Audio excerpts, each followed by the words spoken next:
anything you want to communicate, please do make use of the chat box.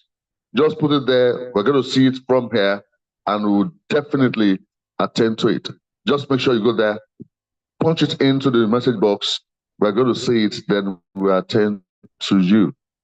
Now, for you that is online, I want to plead with you that while we go on what we do, help us to make sure that while the paper presentation is on, your mics remain muted. Help us let your mics remain muted. Two, in case you have to move around to leave where you are presently to somewhere else, help us make sure that your video is put off. I always say this because of my experience. I don't want you to show us where we don't want to go. Don't carry us to where we don't want to go. So go alone and come back alone. Now, the reason being that we don't want you to distract people, especially those that will be watching while you are watching also, to not see what you are displaying, especially what you wouldn't know that you are displaying. Because sometimes you are carried away with the lecture or what is happening here. You are watching, you wouldn't know that you are exposing some internal things that are supposed to remain internal. So what is internal, let it remain internal, and don't let it become external. I've coded it, and I'm sure you got me right. Okay. Secondly, in case you have to, of course, I've said your mic should remain muted, meaning that we shouldn't be hearing sounds from your end here. The same thing when you want to ask questions, don't unmute until you're asked to unmute. Please don't unmute until you're asked to unmute.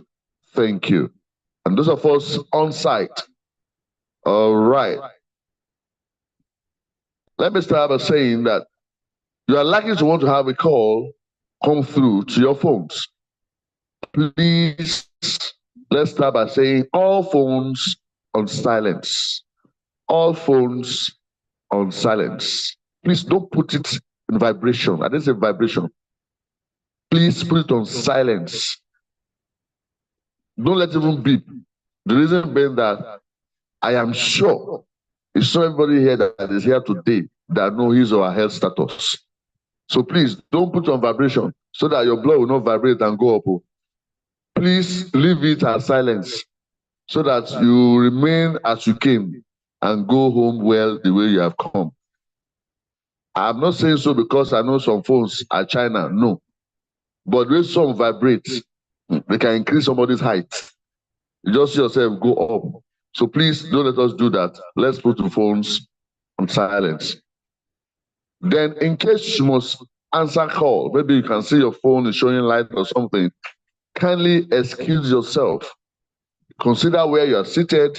If to your left is the shorter distance, go to the left. If to your right is a shorter distance, you go to your right.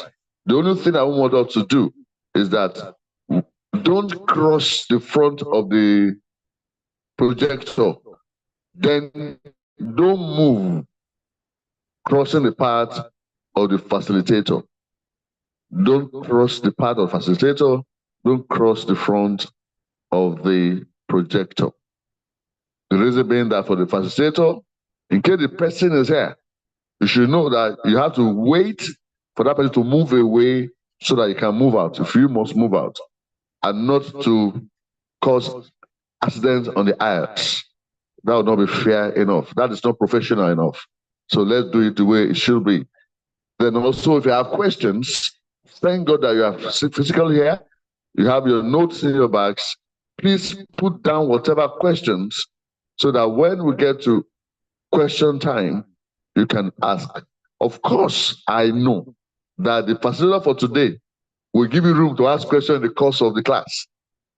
The person, I was smart enough there to not disclose. The person love to hear from the audience. I'm trying to code it seriously. Trying to hear from the audience. All right. And it's lovely, whichever way it's going to go, but please have it down there. And in case you are given opportunity to speak, help me by helping you to make sure that you go straight to point. All right. Then if you must go to use the ladies, the gents, toilet, loo, whatever name you call it, please, the same way, don't cross paths. If you are closer to your right, just excuse yourself and move out through the door you came in through. You go to your left, the next door by the left, there are multiple rooms there to help yourself. So please, you do that nicely and come back. I want to plead with you, while this program is on, I wouldn't support anybody going out to snap pictures. We are professionals. We should remain one. It can't be why she's presenting. Oh, okay. It can't be that while something is going on here, you are found there snapping pictures. That is not promotion enough. That is not. So I want to plead with you, calm down. You have all the time. The gang will still be with you till you are ready to leave here. So you snap as much as you want to snap. So please, and for our audience, I call you family support. Please help me celebrate these people behind here. Celebrate them. Some of them, you beg them to come with you. Am I correct? Some of them begged you, please, and you are here with them. Good to have you. Well, you heard me. Kindly help us make sure your phones also are on silence, and then you help me wear the loo or gents toilet, whatever it is, where you can make use of it. Thank you very much. And at the appropriate time, we'll let you know when you can snap with them inside here. When we're doing presentations and all that, we'll tell you when you can join them, and you do that. All right. On this note, I'm going to do a quick one. It's going to be a quick one. You're going to use the mic and pass it as fast as possible. What is that? You're going to do a general introduction. While you do that, you're going to tell us online. We're going to do yours later, so that when we're doing the presentation of our awards, we'll do that at the same time. But for here, let's do this now to save time. Okay? You're going to tell us your name. You tell us what you do and where you do it. What you do means your designation, who you are in your office. Then you tell us the office, that means the name of the company and where your company is. Your name, your designation, your company name, then where you are located. Is that okay? So now we're going to run these two together, then we'll run that two together. So what I'm going to do, I'll give you mine, you run it at a stretch, you run it this way, you run it back, you run it like that. You just stand up quickly, you tell us your name. Now please put these forms back. We don't need these forms now. Keep the forms I'm saying back.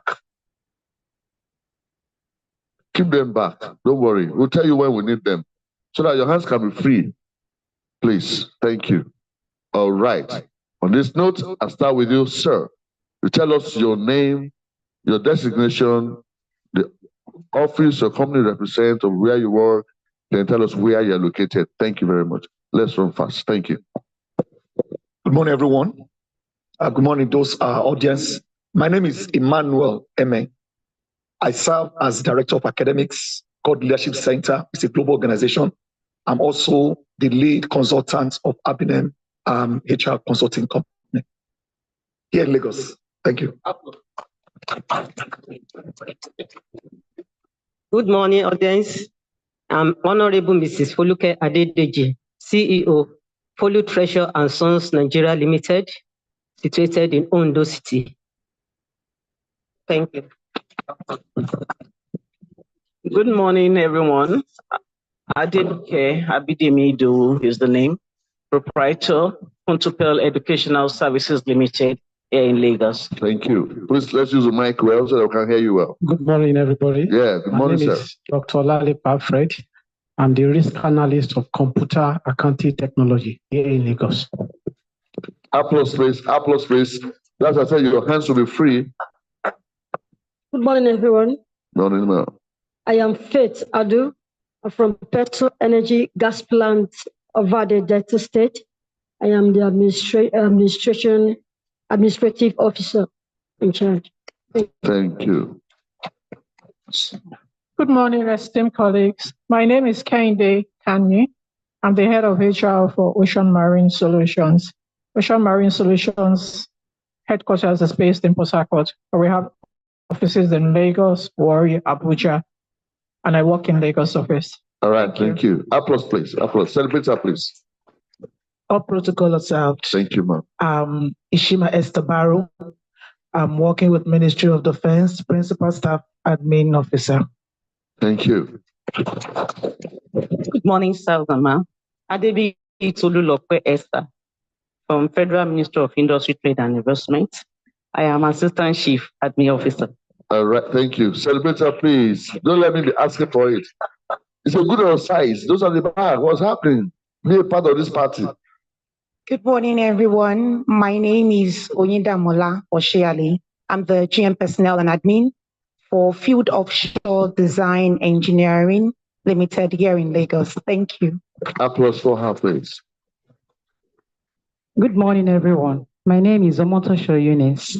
I'm a business owner located in Ikorodu. The name is the Unique Toll Services Limited. All right, thank you. Good morning, everyone. My name is Patrick Akimbino. I work with Ibadan Electricity Distribution Company as a customer support officer in Ibadan. Thank you. For those of you clapping, thank you. Thank you. Good morning, everyone. My name is Ajose Moses. I'm a legal practitioner, the head of Chambers, Shuri and Associates, Lagos. Thank you.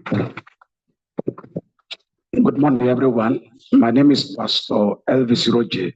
I'm a zonal pastor with Living Faith Church based in Port Harcourt. Celebrating, please. Good morning, ladies and gentlemen. I am Ojo Francis Omotosho, a retired director for Mondo State Ministry of Education and CEO Elizatos Nigeria Enterprises Limited. Welcome, sir. Good morning, everyone. Good morning. I'm HRH Dr. Halimat Adenike Tejosho. I am the MD CEO, Halem's Integrated Services Limited, a dredging and a construction company. And I'm also the founder of Queen Adenike Tejosho Foundation. And we have offices here in Lagos, Abuja, and Delta State. Thank you. Your Majesty, you're welcome. Good morning, everyone. My name is Yusuf Olatunji Olaigbade, CEO, Tilewa Construction Nigeria Limited, situated here in Lagos, and supervisor for Works and Housing, Lagos Island Local Government here in Lagos. Celebrating, please. Celebrating, please. Good morning, everyone. My name is Momoni Olakulekwam, Deputy Director of Procurement, Local Government Service Commission, Ikeja here. Applause for him. Good morning, everyone. My name is Oyewole Hannah, lead HR consultant for Willowpad Consulting and Assistant Registrar, Covenant University. Thank you. Good morning, everyone. Morning. My name is Mrs. Ngozi Henrietta Nduku. I work with National Office for Technology Acquisition and Promotion as the Chief Administrative Officer and the Southwest Zonal Officer in Lagos. Congratulations. Good to have you around. Good morning, everyone. My name is Nathan Grace. I work with the Radiographer Registration Board of Nigeria here in Lagos as Chief Administrator. Thank you. Good morning, professional colleagues. My name is Sinclair Ebisina Sandra, an assistant manager in the human resources, and I work with Niger Development Commission, NDDC Port Harcourt. Thank you. Hi, good morning, everybody. My name is Onyakin Lade. I'm the chief of staff of Bond Group and situated here in Lagos. Thank you. Good morning, everybody. My name is Daisy Osunde. I work a manager with Edo Broadcasting Service, Edo State. Good morning, everyone. My name is Mrs. Adekunle Adedoye. I work with Federal Medical Center, Idiaba, as Assistant Chief Administrative Officer. Thank you. Welcome, ma'am. Good morning, everyone. My name is Mrs. Atinuka Abidemi Odedino. I'm Chief Admin Officer in Federal Medical Center, Abeokuta. Good morning, everyone. My name is Mrs. Akitsude Elizabeth Olutayo Damilola. I work with Federal Medical Center, Abeokuta, as Assistant Chief Admin Officer. Thank you. You're welcome. Good morning, everybody. I'm Rebecca Adesola Odedino. I'm working with Federal Medical Center, Abeokuta. I'm the Assistant Director of Administration. Good morning, everybody. I am Adedapo Ademikora Adefolami, Assistant Director of Hospital Services, University College Hospital, Ibadan. Welcome, sir. Good morning, ladies and gentlemen. I'm Abiodun Doris, an Assistant Director of Admin, Human Resource Department, University College Hospital, Ibadan. Good morning, everyone. My name is Olaolu Alonge, Assistant Director, Admin, Nigerian Television Authority, Lagos. Good morning, everyone. My name is Hafolabi Sherifa Abolandi. I work with Nigerian Television Authority as Principal Admin Officer. Thank you. Good morning, professional colleagues. My name is Blessing Peter Ogede. I work with United Bank for Africa PLC. I'm currently the branch manager in Ijora Business Office. Thank you. All right, good to have you. You're the last person, please. Yeah, so I can follow well. Good morning, everyone. My name is Namonde. I work as the Property and Project Manager at Sophia Group Nigeria, Lagos. You're welcome. Good morning. My name is Ismail Ali. I work with Boa Foods, Lasuko, Lafiaji, Kwara State. I'm the head of the admin at the project site. Welcome, sir. Yes, please. Good morning, everyone. My name is Georgina Uzo. I'm the Regional Manager, Paga West Region. We have offices in Lagos and across the Federation. Thank you.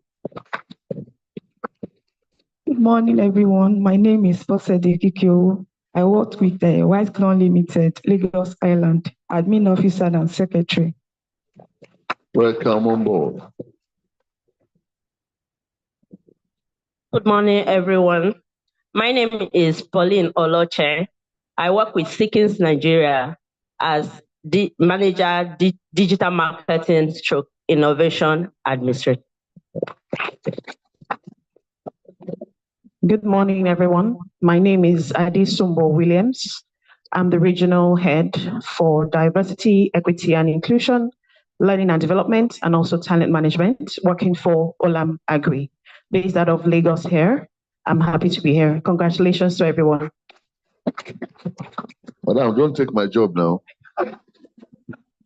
Good morning, everyone. I am Leke Oshiemi. I'm the Managing Director, Lead Consultant at Recruit Consulting, based in Lagos here. Thank you. You're welcome, sir. Good morning, everyone. I'm Yemi Solumiwa, founder of 2FC Consulting 3D Digital Innovation Solution Limited, and also I'm the technical head and administrator for Startup Person View under Common Technology, managing the West Africa. Thank you. All right. Celebrate him, please. Celebrate him, please.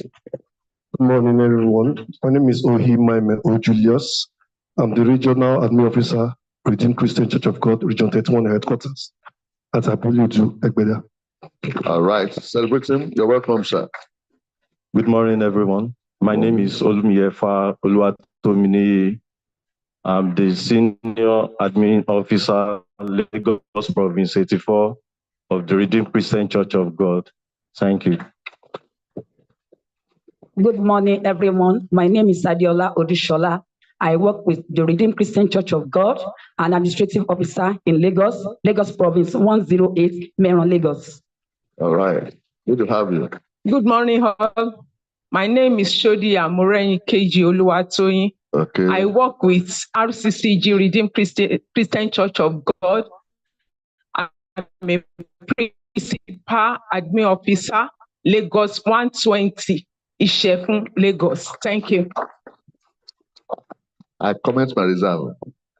Good morning, everyone. My name is Yemisi Ajibulu. I'm the head of HR and admin for Petroleum Energy Marketing and Supply Limited, located in Lagos here.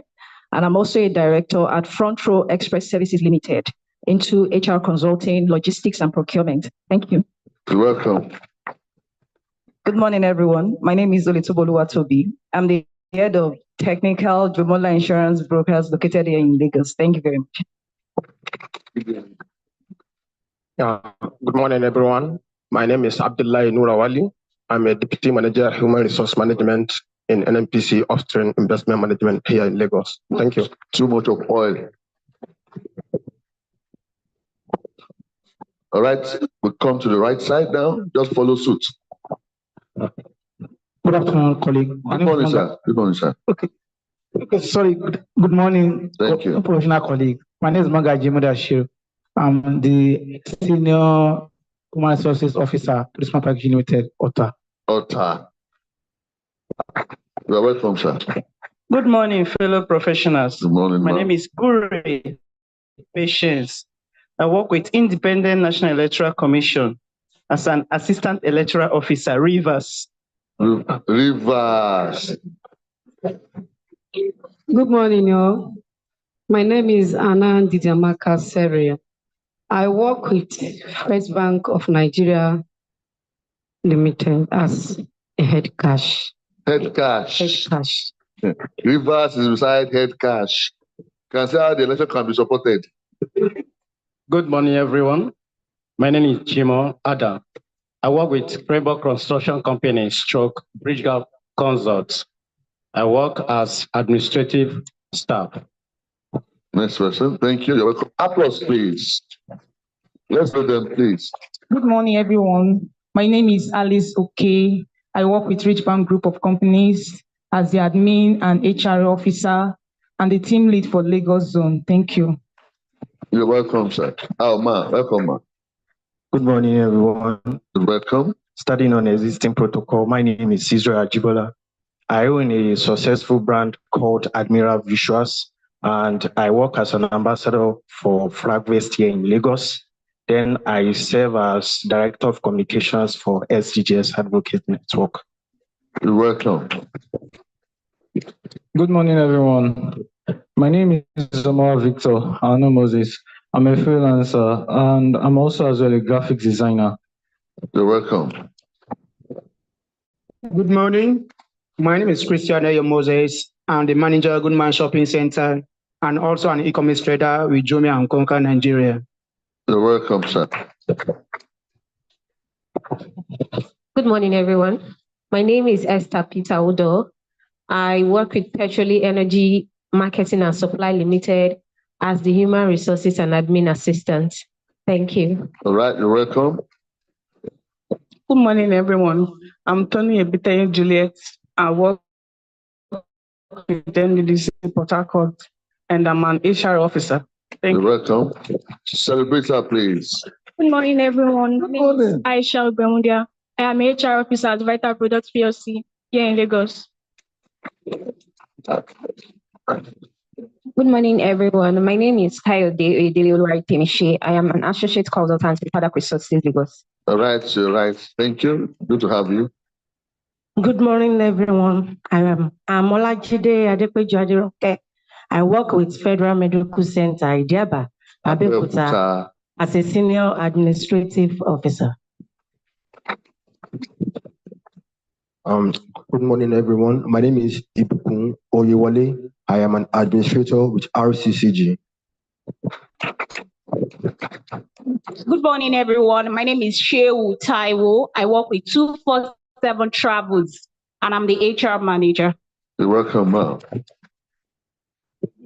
Good morning, everyone. My name is Zukazim Favor Asia. I'm the HR generalist at New Central Television here in Lagos. All right. Let me give me. Good morning, distinguished professionals. My names are Emiola Abiola Babatunde. I'm the senior lecturer and the chief executive for African Development Management and Training Institute in Pretoria, South Africa. Nice to be here. You're welcome. Good morning, distinguished colleagues. Olojede Moses Tunde is my name. The head HR Technology Incubation Center, Benin City, under National Board for Technology Incubation, Benin City. Thank you all. You're welcome. Good morning, ladies and gentlemen. My name is Emmanuel Bilabili, MD, Latedric Nigeria Limited, and also work as HR specialist with Maxim Oil and Gas. So, have you done rapping before? Okay, please, applause for yourselves, please. Applause for yourselves. All right, we're going to go straight to the next thing. Thank you very much. Okay, all right, I'm going to just run through sometimes. Elisha Benjamin, I can see you. Anthony Timipade, I can see you. Faith, I can see you. Onoigo, I can see you. I'm going to see more of you very soon, so I'll call your name as I see you on the screen. All right, permit me to welcome, just to make sure that we have this whole balanced. I'm going to deliberately invite to serve as a representative on this table to join us. Permit me as I welcome Adedeji Foluke Omowumi. Who is that, please? Celebrate up for me, please. Please move to this place. Thank you very much. Move to this place. Don't worry, that is how movements will start happening. All right. Let's quickly, in the same vein, let's have Momoni Olakunle Kwam. Am I correct? Celebrating for me, please. Celebrating for me as it comes to the table. All right. I go straight to my. I need some strength to do this. How many of you had a pre-induction yesterday? You were part of the pre-induction yesterday. Do you have a love offering for the person today? No, that means you didn't enjoy yourself now. You did. Still the chorus. We did. Allow me to finish saying before you answer now. They didn't allow me to finish it. We did. All right, this morning, we have the singular honor to have with us physically the honorable woman that you had in your pre-induction yesterday night. Will be coming here. She's, for a good number of sessions, she's been the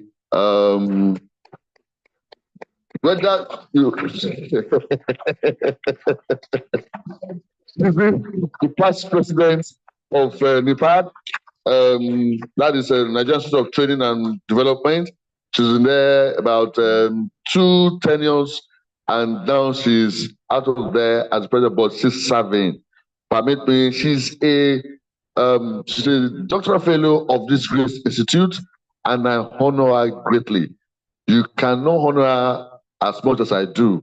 I cherish her like egg. She's too precious to me. Even my wife knows that she's precious to me. We talk about her at home seriously.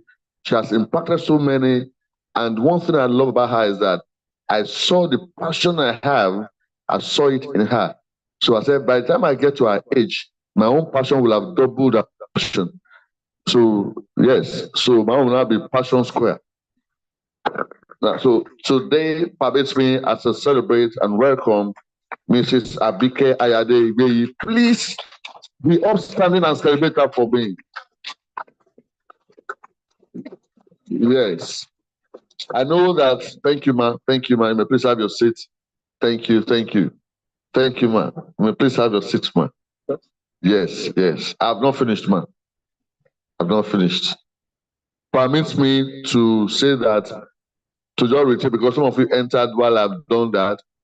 Please, your phones on silence. If you have questions, note them. She may ask you to raise questions. There is question time, blessing time. Let me hint you. When you have question time, It's blessing time. Me, I will collect the offering. She collect the blessing. Me, I collect the offering. Okay, at least I have what bank again?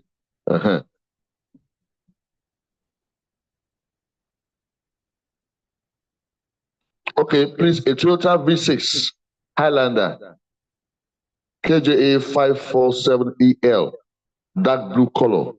Please, your glasses are down. Please go and wind up. Thank you. Thank you. All right, so please, we run straight into this. Permit me as I welcome to the microphone now for the paper presentation. Celebrate Madam for me once again. Celebrate her for me.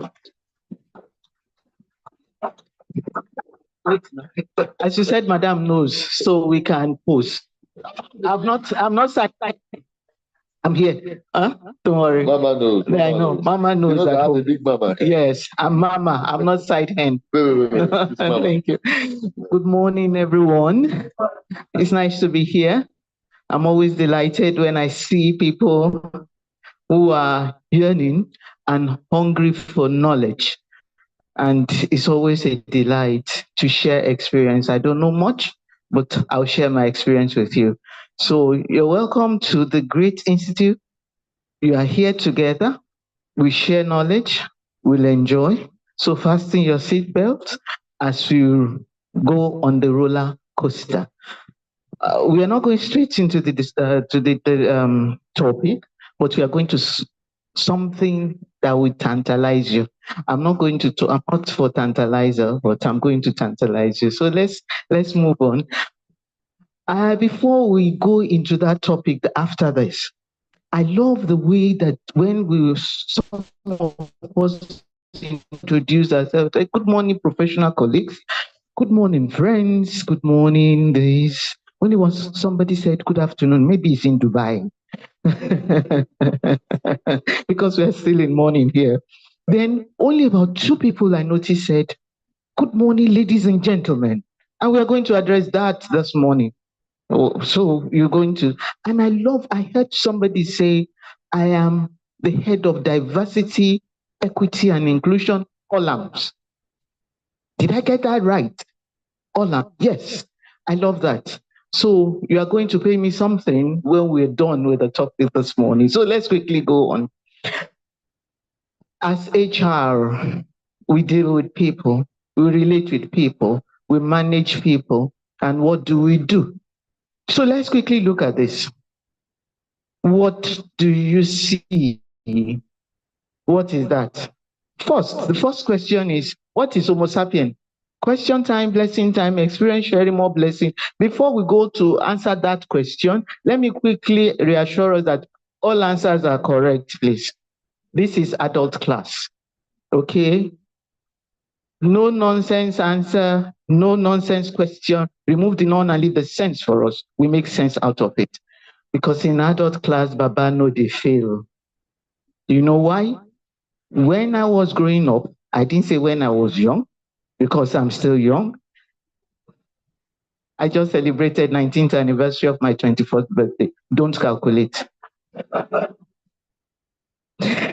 When I was growing up, my father told me, or told us, that he came first. All fathers did. And good enough, when he died, we saw his report cards. My father did not come last. He came first on some few occasions. So we later on got to the conclusion that all fathers came first, whose father came last. So we now said, Baba no dey fail. All answers are correct. So please feel free to ask me any question. Share your experience with me, because I always say, question time, blessing time. Experience sharing, more blessing. So when I ask, please respond. That will show me that you are with us. And those who are online, we are not forgetting you. We're going to refer to you and ask you to answer some questions. But if you waste time, we will throw it to the house here. So now, let's quickly, what's up? What I showed before, I said, the first question, Homo sapien, what is that? Memory lane, Homo sapien. Yes, thank you. Human. Fantastic. Fantastic. Human. That's the biological name for human beings. Okay. And we're waiting for you, sir, because there is another question on that. What we have showed. I want to ask so that when it comes on, how many faces can you see on that figure? The figure that we are going to project shortly. That. How many faces? How many faces? Eh? How many faces? 3, correct. How many faces? 3, correct. How many faces? 2. 2 faces, DB are correct. How many faces? Okay, I've got 2, 3, but I'll tell you there are 4. Yeah, wow. Use the nose to check how many noses if you have to put S with the nose. 1 is here. That is another. That is another. And this is an evolving phase. Okay, as HR, you see, there'll be perception. People will tell you this is how it is, but do you see it in another form? The next question, do you agree? Some people are just looking and say, this woman is saying, oh, the more you look, the less you see. No, it's not America Wonder. It's 4. Even management, whatever we learn today will change tomorrow. The era of AI. Okay, don't be afraid of AI. I'm not. Because if we have to work with AI, some of us will learn how to operate the AI, to maintain the AI. So what is it? We go for training and know how to manage AI. So there is no problem. Somewhere there was one research conducted about a couple of years ago by Ernest Young. They said about 87 million jobs will be lost, but 90 something million will be whatever. I can't remember. I will have brought it. But anyway, that will be lost due to AI. But AI will also generate more jobs. So why are we afraid? Let's not be afraid. HRS encourage people. So the next one is what? People are like a regular figure. What figure? What is this? Back to school, back to school, back to school. Amoeba. Yes, you are very correct. So people are like that, a regular figure. And when you are going to relate with them, you have to know what they are made of. So some are big, others are small. Some are versatile, colorful, and full of imagination. These are the people that we meet there. So inside of that, you see lots and lots of people, lots and lots of shapes and sizes. Online, we are with you. Don't worry. We know you are there. So some suit each other, so they gel. They're able to work well. You just know, I don't know why I like you. I don't know why we just seem to gel. Some are hard and obstinate. What do? They are there. Immediately you want to, they're always uptight. Hard and obstinate, what do you do to them? While some are soft and palleable, they go around, they do what you want them to do, they achieve what the organization wants them to achieve. Others are much simpler. So others do not, even if they are like, they hurt and offend each other. When we look alike, but whatever it is, I just don't like you. You remind me of somebody I love to hate. So that is how but humanity is made up of a great variety of figures which form a pattern. In that pattern, you can see the fish tail, you can see the cucumber, you can see the onions and all. So humanity is made up of this. And so the more we identify and relate with these people, the better it is the workplace will be for all of us. Some become polished like pebbles on the beach. When they come in, anyhow, Jaga, I'll give you a story. Before I retired, there was this guy, the father died, and in my organization, then they had compassion, they brought in the son. The son grew up in that area. I don't want to say the area, will come in. Yami alaye. So somewhere along the line, I say, pipe down, boy. I say, area, pipe down.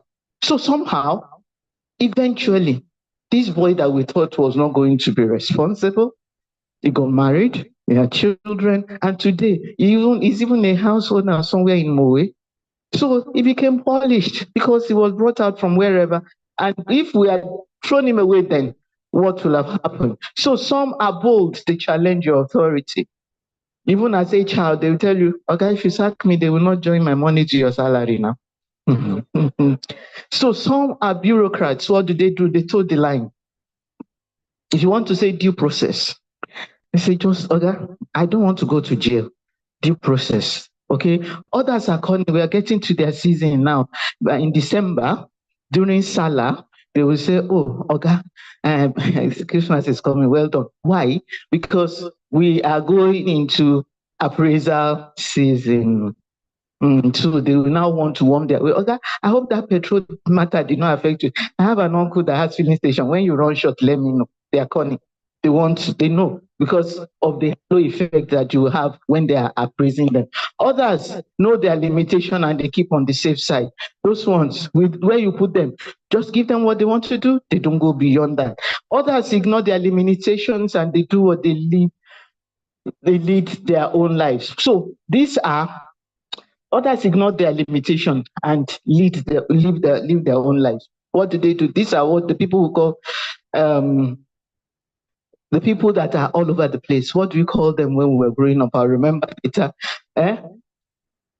What did you say, ma? Yes, master of none. Then yes, there are also there's a man about town. I'll remember their name later. But if you all manage to conform, it will be a good place for us to all work in. And we remain the individuals that we need to relate with in the workplace, within the space where everyone is working and ensuring that the goals, my presentation. So it will now be all of us working together for the goal of the organization. So now let's look at this. The topic that we're going to talk about this morning, the role of HR in diversity, equity, inclusion, and belonging. Okay, diversity, equity, inclusion, and belonging. And who are the people that are involved? Human beings, the people that we manage in the workplace. Okay, so how do we manage them? How do we do that? I've been introduced earlier, but I want to draw attention to this and that. I shook the immediate past vice president in this hand. Since that time, 2017, I have not washed the hand. So this morning, I'm sharing that with us. So take the anointing, as they always say. Not you receive, because it may not be the immediate past vice president. Something greater is coming after now. So let's move on. So why is this topic so hot? Why is this topic so hot? It's hot because we have individuals in the workplace that are sympathizers of LGBTQ++. We have 4 generations in the workplace: the X, the Gen X, the Gen Z, the Millennial, and the Alpha. Some baby boomers that have managed to work on their age are still in the workplace, because when I was leaving, some people, they were already losing their teeth, but they said I should go first because I clocked 60 before them. But looking at them, you will know that they are older than, I didn't say it, but whatever it was, I said, if I'm older than you, then call me auntie. But they are still there. But some of them have left. So the baby boomers are leaving gradually, they are exiting the place. So what we are saying is that, how do you manage these individuals? Everybody keeps talking about Gen Zs. But they're there. The office will outlive the worker. We are going to leave the office for them. So how do we manage them? So that is why diversity, equity, inclusion, and belonging is very important, so that we're able to manage them. And we are going to give a lot of examples. So what are we going to talk about? The concept of diversity, equity, inclusion, and belonging. Then we're going to talk about the opportunities of embracing diversity, equity, inclusion, and belonging in the workplace. We need to put the opportunities in there. What we call unconscious bias. You don't know that it is in there, or somewhere along the line. You just show it. I say, okay, HR, what did I do? I don't know. So let's look at it. Unconscious bias, the barriers that can make us not to be able to embrace the diversity, inclusion, and belonging. Then diversity, inclusion, and belonging initiative strategies and best practices, what they're doing out there. We're going to get Madam Holland to give us something, okay? Thank God she's here. Then we'll now also discuss, okay? However, I want to assure us that please, if you have any question, break into my transmission, even those who are online, type whatever you want, send, they will read it to me and we'll answer you. Yesterday, we suspended or put in the parking bay 2 questions. I hope those people will bring the questions and we'll be able to discuss here. So let's quickly look at this. In the midst of the chaos, the world is going through a lot of changes and people talk about the Industrial Revolution, 1, 2, 3, 4. So we are now in the midst of the chaos. So what do? There's also an opportunity in the midst of this diversity, equity, and inclusion. I need to also bring us to the fact that diversity is a natural thing, very natural. The only thing that we fight or we struggle to go into is what? Inclusion. Let's go back to the Garden of Eden when God created Adam. Gender. Remember? Gender. 2, he put a deep sleep and removed woman from here. We didn't know how long the sleep was. That brought about what? Age difference. Okay? So you see, gender and age has been there. And the children came. Generation. So what are we talking about? How do we now manage gender, age, and generation? That is that. We have not brought in some other things. So let's quickly move that in the midst of all this, there is opportunity. So we need to look at it.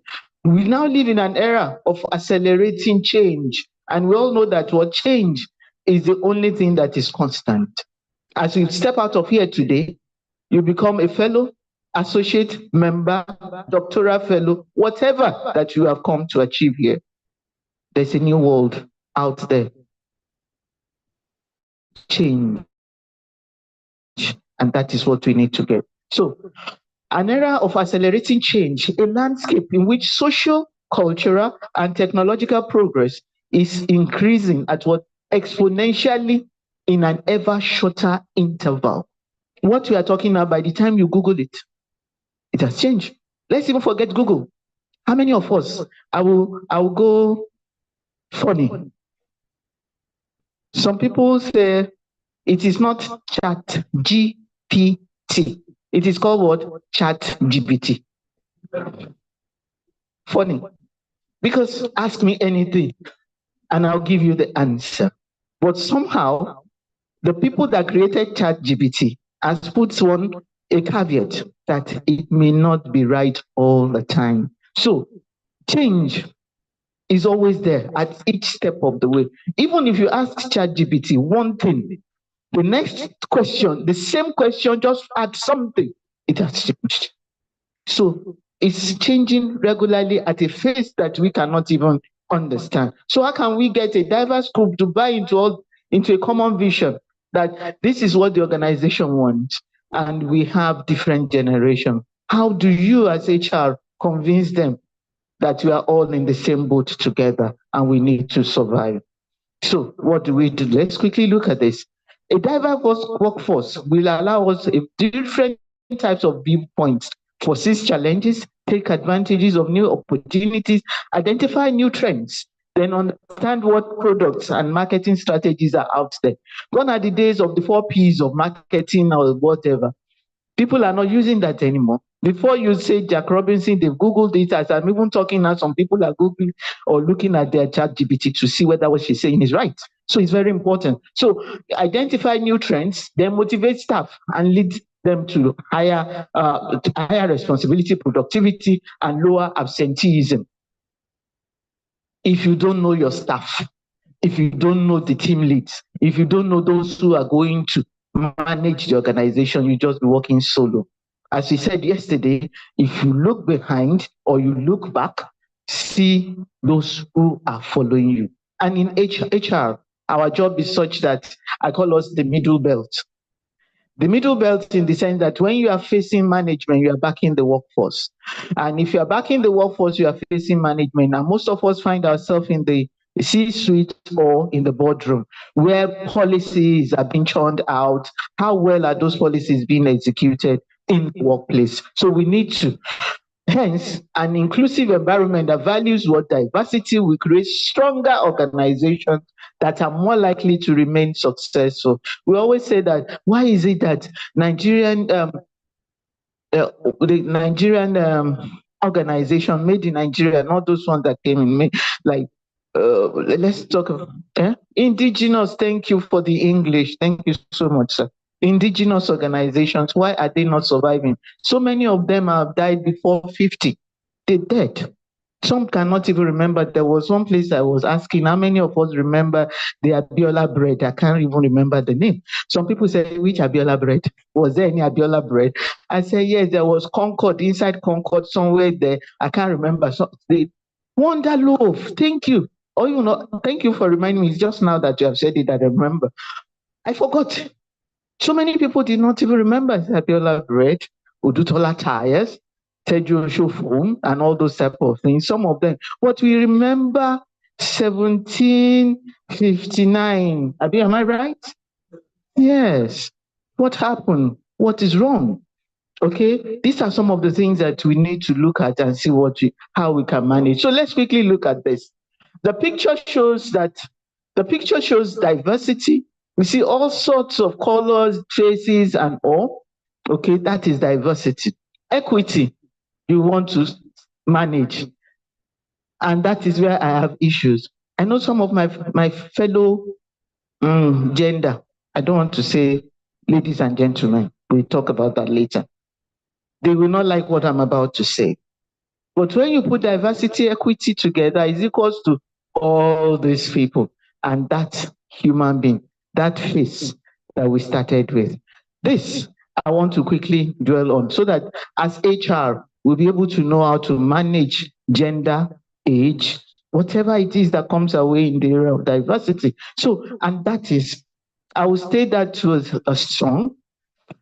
The song we normally sing on February 14, when we were read. Remember? Don't mind my voice or the way I'll sing it, but you get the message. It's so good loving somebody and somebody loves you back. To be loved and be loved in return is the You now go to 60-40, 70-30, 50-50 love. When you talk of equity, are you talking of 50-50? Split the middle. Or 40-60 or 70-30. What I always tell people is that what I want is a win-win situation.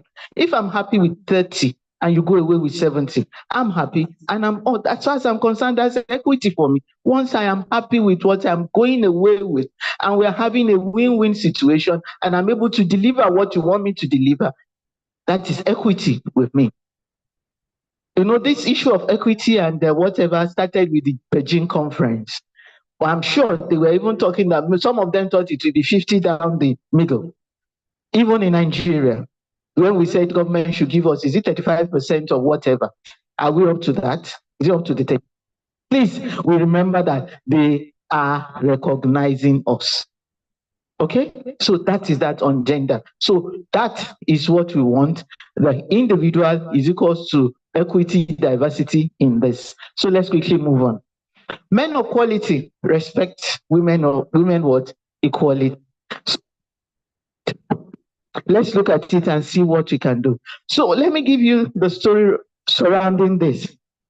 When I went for this topic, for this program on diversity, equity, and inclusion, the man that took us on this topic, he started, and he kept saying, "Good morning, ladies and gentlemen." He said, "Good morning. Good morning, ladies and gentlemen. About 4 times he kept saying, he said, why is this man sounding like broken record? Good morning, ladies and gentlemen. After a while, not everybody answered him. He said, why did some of you respond? He said, do you know that when you go to certain climes and you say, ladies and gentlemen, some people will say, excuse me, what makes you think that I'm a woman? What makes you think I'm a man? Please respect our person, our personality, and whatever. He said, so when we started introducing ourselves and people said, good morning, everyone. Good morning, professional colleagues. I love it. I said, these people are in spirit. So we are in the same spirit. So watch it. Wherever you go, there are some people who are sympathizers of Bobrisky story. Okay. Some people, I know some people will not smile because I'm looking at everybody's face. So some people will say, why she mentioned Bobrisky? You know, even the National Assembly said that if they catch woman to woman, man to man, 14 years back down. Okay, so he was lucky that he got 6 months. Okay, but they didn't catch him woman to man. They used another thing to frame him. But some will not take this. So what we need to do is that when we get back home, see how when you get to a gathering, whether you say, I'm standing on already established protocol, that will hide whatever. Good morning, ladies and gentlemen. So please watch it. So we need to manage the people in the workplace and be able to understand that there is diversity, equity, and inclusion anywhere, everywhere. So what is diversity? Diversity involves the presence of differences within a given setting. Differences, and we need to manage race, ethnicity, gender, and all of this. Political, national, okay? We need to. Have you ever found yourself outside of Nigeria and you were seated in a bus or in a train and a small white child comes touching your skin and looking, checking whether the black skin, the color, will just be doing like this? What would you do? You move away or you spank his hand? You smile at him and you wonder what that child is aiming at. So what we need to do is that race, nationality, religion, whatever it is, gender is part of what we are talking about. So what we want is equity. And the equity is somebody online asking us a question? No. So equity is fair treatment and access and opportunity advancement for all individuals that are within the organization. So what we do is what? What did you say, sir? Okay. So everybody should now look at it that we are treated equally. Is it possible to even at home? We can hardly treat our children equally somehow. You say this child reminds me of my paternal grandma or whatever. So you just want to, as far as possible, not to show that you are discriminating. So it's very important. We are going to get to that word discrimination later. So what we need to do is that eliminate barriers so that you'll be able to prevent people from not participating within the group. So let's quickly look at diversity. When it comes to the workplace, there are 7 primary types of diversity we can see, and that is it. Race down to social, economic status and background. And that is where we are in Nigeria. Do you know who I am? Do you know who brought me? And HR will need to manage that. I'll give you an example, and let me share this with us. When I was in service and we were to engage some junior staff then, there was this guy that was brought in by the chairman governing council.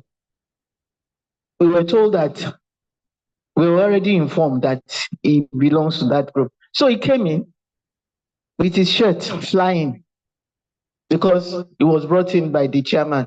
And being the area manager then, we were already to say that guy is coming in. Let's watch out for the way he was going to. And true to type, he had his shirt flying.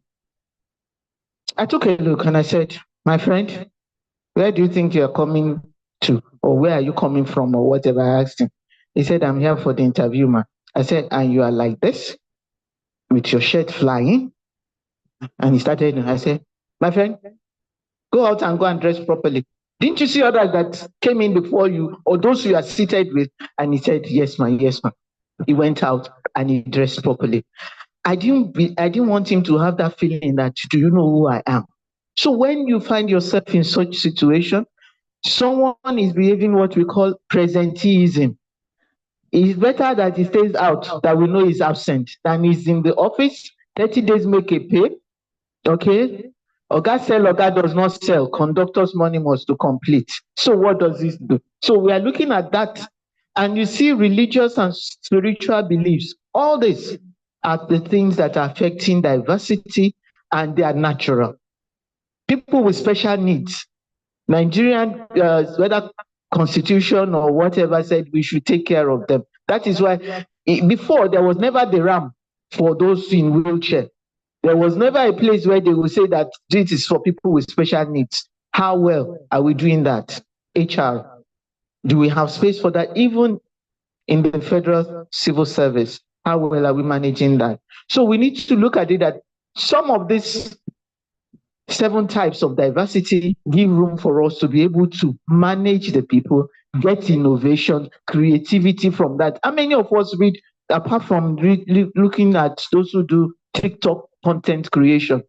There was one I read online. This child, even not one, about 2. This child is an autistic child, and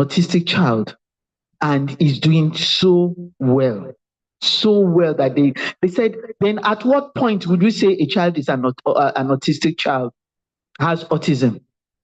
There is a spectrum, they say, but this child, very intelligent. Same thing that some of us, I'm sure we read it some years back, that an autistic child broke into the Pentagon, whatever that time. So these are some of the things. Those with special needs, do we look at them and say, keep them aside? And that is why, that's what brought about the Olympic, Paralympic. So let's look at the definite benefits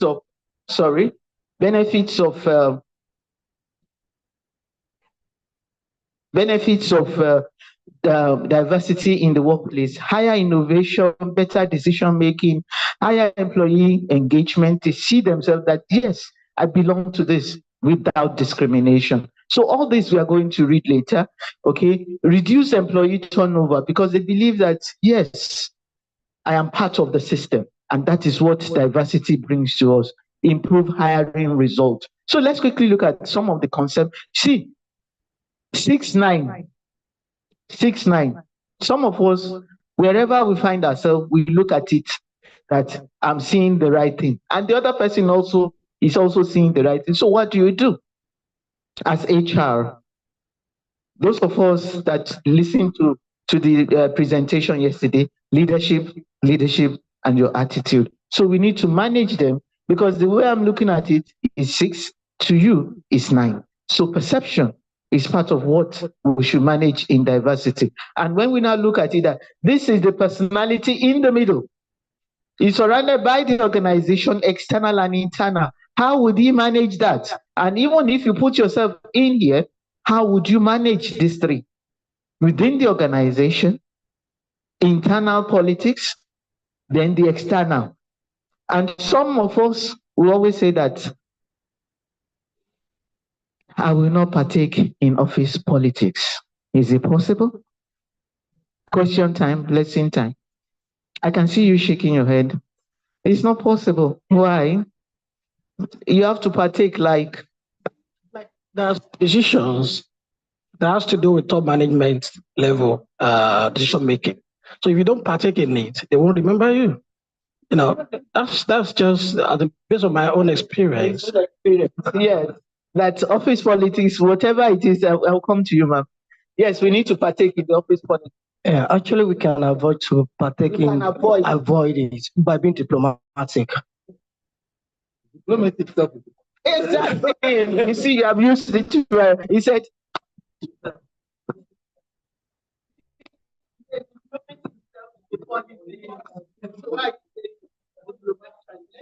Okay, so from my own experience, I think I would say is somewhat difficult, because sometimes you don't even know when you're involved in it. And because of our unconscious biases, we don't even find out until someone else is sort of giving us feedback. Thank you so much. So at least with that, we know that it's somehow impossible not to partake in office politics. What I always tell people is that ride the tiger, but don't end up in the belly of the tiger. That is diplomacy. Okay, so you need to manage that and see what you can do, organizational, even see what is happening with America and Israel. They will condemn today, tomorrow they will go back. So, but Britain is what? Keeping, maybe sitting on the fence. That is organizational. Remember what happened between Nigeria and Niger Republic? They wanted to push us to war, but we have our in-laws on the other side of the divide. So you need to manage not even the international politics, but the politics within the system. Someone said, or else we'll be edged out. Okay. So let's move on. So we are still on this inclusion. As I said before, inclusion is that which we struggle to have. So what is it? You can feel welcome, respected, supported, and valued. An inclusive environment gives a sense of belonging. However, belonging, see what it talks about: being accepted, being included, valued in a group, an organization. It makes an individual feel as part of this. But there is a caveat. Inclusion, belonging, the other side is what you call discrimination. Discrimination. I am included in the scheme of things. I feel I belong to that. But when it comes to the nitty-gritty, I'm discriminated against. And that is what the language that we use in Nigeria, as we call marginalization. Okay, so we are part of it. We are included, but somewhere something happened. So let's now bring in the word discrimination. Equity, diversity, inclusion, and discrimination. Discrimination is unequal, unfair treatment of individuals or groups. Okay, so that is where discrimination comes in. We talk of diversity, equity, inclusion, and belonging. All of that are positive. All of them, yes, I'm part of the group or whatever. But somewhere along the line, the unconscious bias will make us to see the discrimination in it. So let's quickly look at the opportunities for embracing diversity, equity, and inclusion and belongingness in the workplace. One, it gives room for innovation and creativity. So the people will feel engaged when you give them the opportunity to be creative.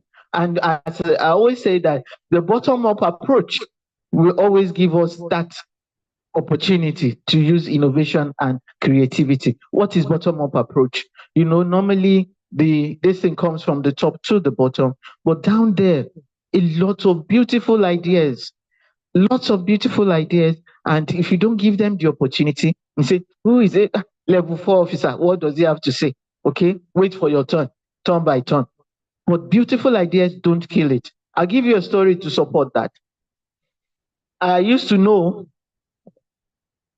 did I just press something? No. I used to know one woman who brought the idea of village kitchen before Mr. Biggs went under. I met her. She said she was visiting their outlets on one or two occasions, so many of their outlets, and she realized that they had they have piles of all this confectionery, puff and all meat pie unsold. They said, what happened? Say no market, bad market. So what happened?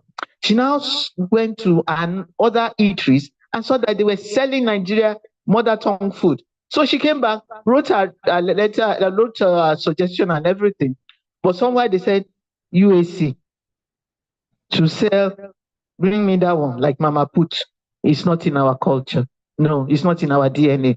So they started losing customers until a line manager, everybody fought for that. But somewhere along the line, they bought the idea. But she was down there. Eventually, she was promoted, maybe because of that or whatever, but they bought the idea after some years. And everybody knew that Village Kitchen made Mr. Big to stay for that length of time that they were on. Because they started selling my amala and all the veggies and everything. So it's very important that we should not forget bottom-up approach. Brilliant ideas down there, don't throw them away. So that is what we talk about in okay, I've done this. Okay, opportunities. So creativity, when we talk of that people down there can also give us a wide range of perspective and experience and ideas that we can use. Then also we attract and retain talent when we give them the opportunity. As HR, let's create that window of opportunity that people can come up to tell us what they have in mind. And that is why I love the old school method. And what is that old school method? Where we have suggestion box. Okay, not email. Let's still use that. Let people drop whatever. Okay. At times they could be faceless. At times they could be add their name if they feel it's something that the organization can benefit from. Okay. But if we don't, some of these millennia have this notion that the only way up is out. We all came in as managers, but I'm eyeing that in the not too far distant future, I should be senior manager. But see the line of people ahead of me. Am I going to kill them? No. How do I become a senior manager in this place? What's a fine girl like me doing in a place like this? I'm out. So they now look for organizations that are advertising for senior managers. So they are out. And that is why I tell the Gen Zs, the millennia, the X, that you are a rolling stone. And rolling stone do what? They gather no more. They say, let me, at least I'm not staying, I'm rolling. So some of them, a lot of them that are related, we said that by 40 years, they have retired. I said, what do you want to do after that? They say, leave that one, mommy, we will continue. So they keep it rolling. So the only way up is out. So what they want to do is that, how do you now retain such talent? How do you make them stay? Because if you look at some of them in 5 years or 10 years, they've changed jobs 3-4 times. So what do you do? How do you retain them? So as HR, we need to manage a broad spectrum of what? Job candidates. What do we do? One, look at this. How do we now retain them? You recognize them, you encourage them with whatever they want, and reward them. The aspect of reward is part of what brought about the issue of staff of the week, staff of the month, staff of the year. Okay, the reward system. It makes some of them stay. It's not all the time that it is money. Okay, there are some things that they look at. When you give me the money, when I move to the organization, they will not know that you gave me money. So give me a plaque, give me a letter to acknowledge that I've done well. So it's very important that we bring in innovation in order to recognize these people and encourage them to stay. So better decision making is part of the opportunity, because lots and lots of diverse teams will come in and give us how it is done elsewhere. So compliance with risk management. When you have a diverse group, they will tell you this is what the law says about it. Because for those of us that are in the public sector, remember, we need to manage the federal character. The federal character. So what do you do? Some will say, oh, that person is not qualified. I say, but that seat is empty, and he's the only person that can fill. Will he be able to do it? Just put him there, somebody with training. So what do we do? So these are some of the things. Diverse. So have that diversity. Thank God we have changed to the national anthem that I used to know. Okay, in brotherhood we stand. Do tongue made. Why do you know it better than me? Because I was singing it before they brought it back now. Though tongue and time may differ, in brotherhood we stand. And that is it. So they will not tell you, are you going foul of the law? So they'll be able to reduce the risk of legal issues. Question time, blessing time. What other opportunities can we get from this so that I'll not be the only one talking? Those who are online, can you type 1 or 2? I hope they have not got this. They have not sent them to them. No, so that they will not return to sender. So those online, tell me, type 1 or 2 opportunities that you can derive from embracing diversity, equity, and inclusion. Same thing on site. I don't want us to talk yet. Those who are online, is there any answer from them? Not yet. Those who are on site, do we have anything to share? Question time, blessing time, experience sharing, more blessing. Okay. Thank you. Who has the other mic? Who has the other mic? Okay, let me take it to you. Thank you, sir. Good afternoon, everybody. With this kind of concept, it will improve productivity. Yes. And it will make people hoping that things will improve in the workplace and there will be harmony. That's a few things I can say for now. Thank you. Very correct and right. Okay. Any other? Diversity, yes. Let's balance it. It gives more room to improve in their knowledge and in their abilities too. Exactly. Knowledge sharing. Knowledge sharing. Online. Anyone online? They have sense of belonging. Exactly. Sense of belonging, that I belong to this group and I'm not discriminated against. Any answer from any question online? Any answer? No answer. Okay, thank you. Thank you.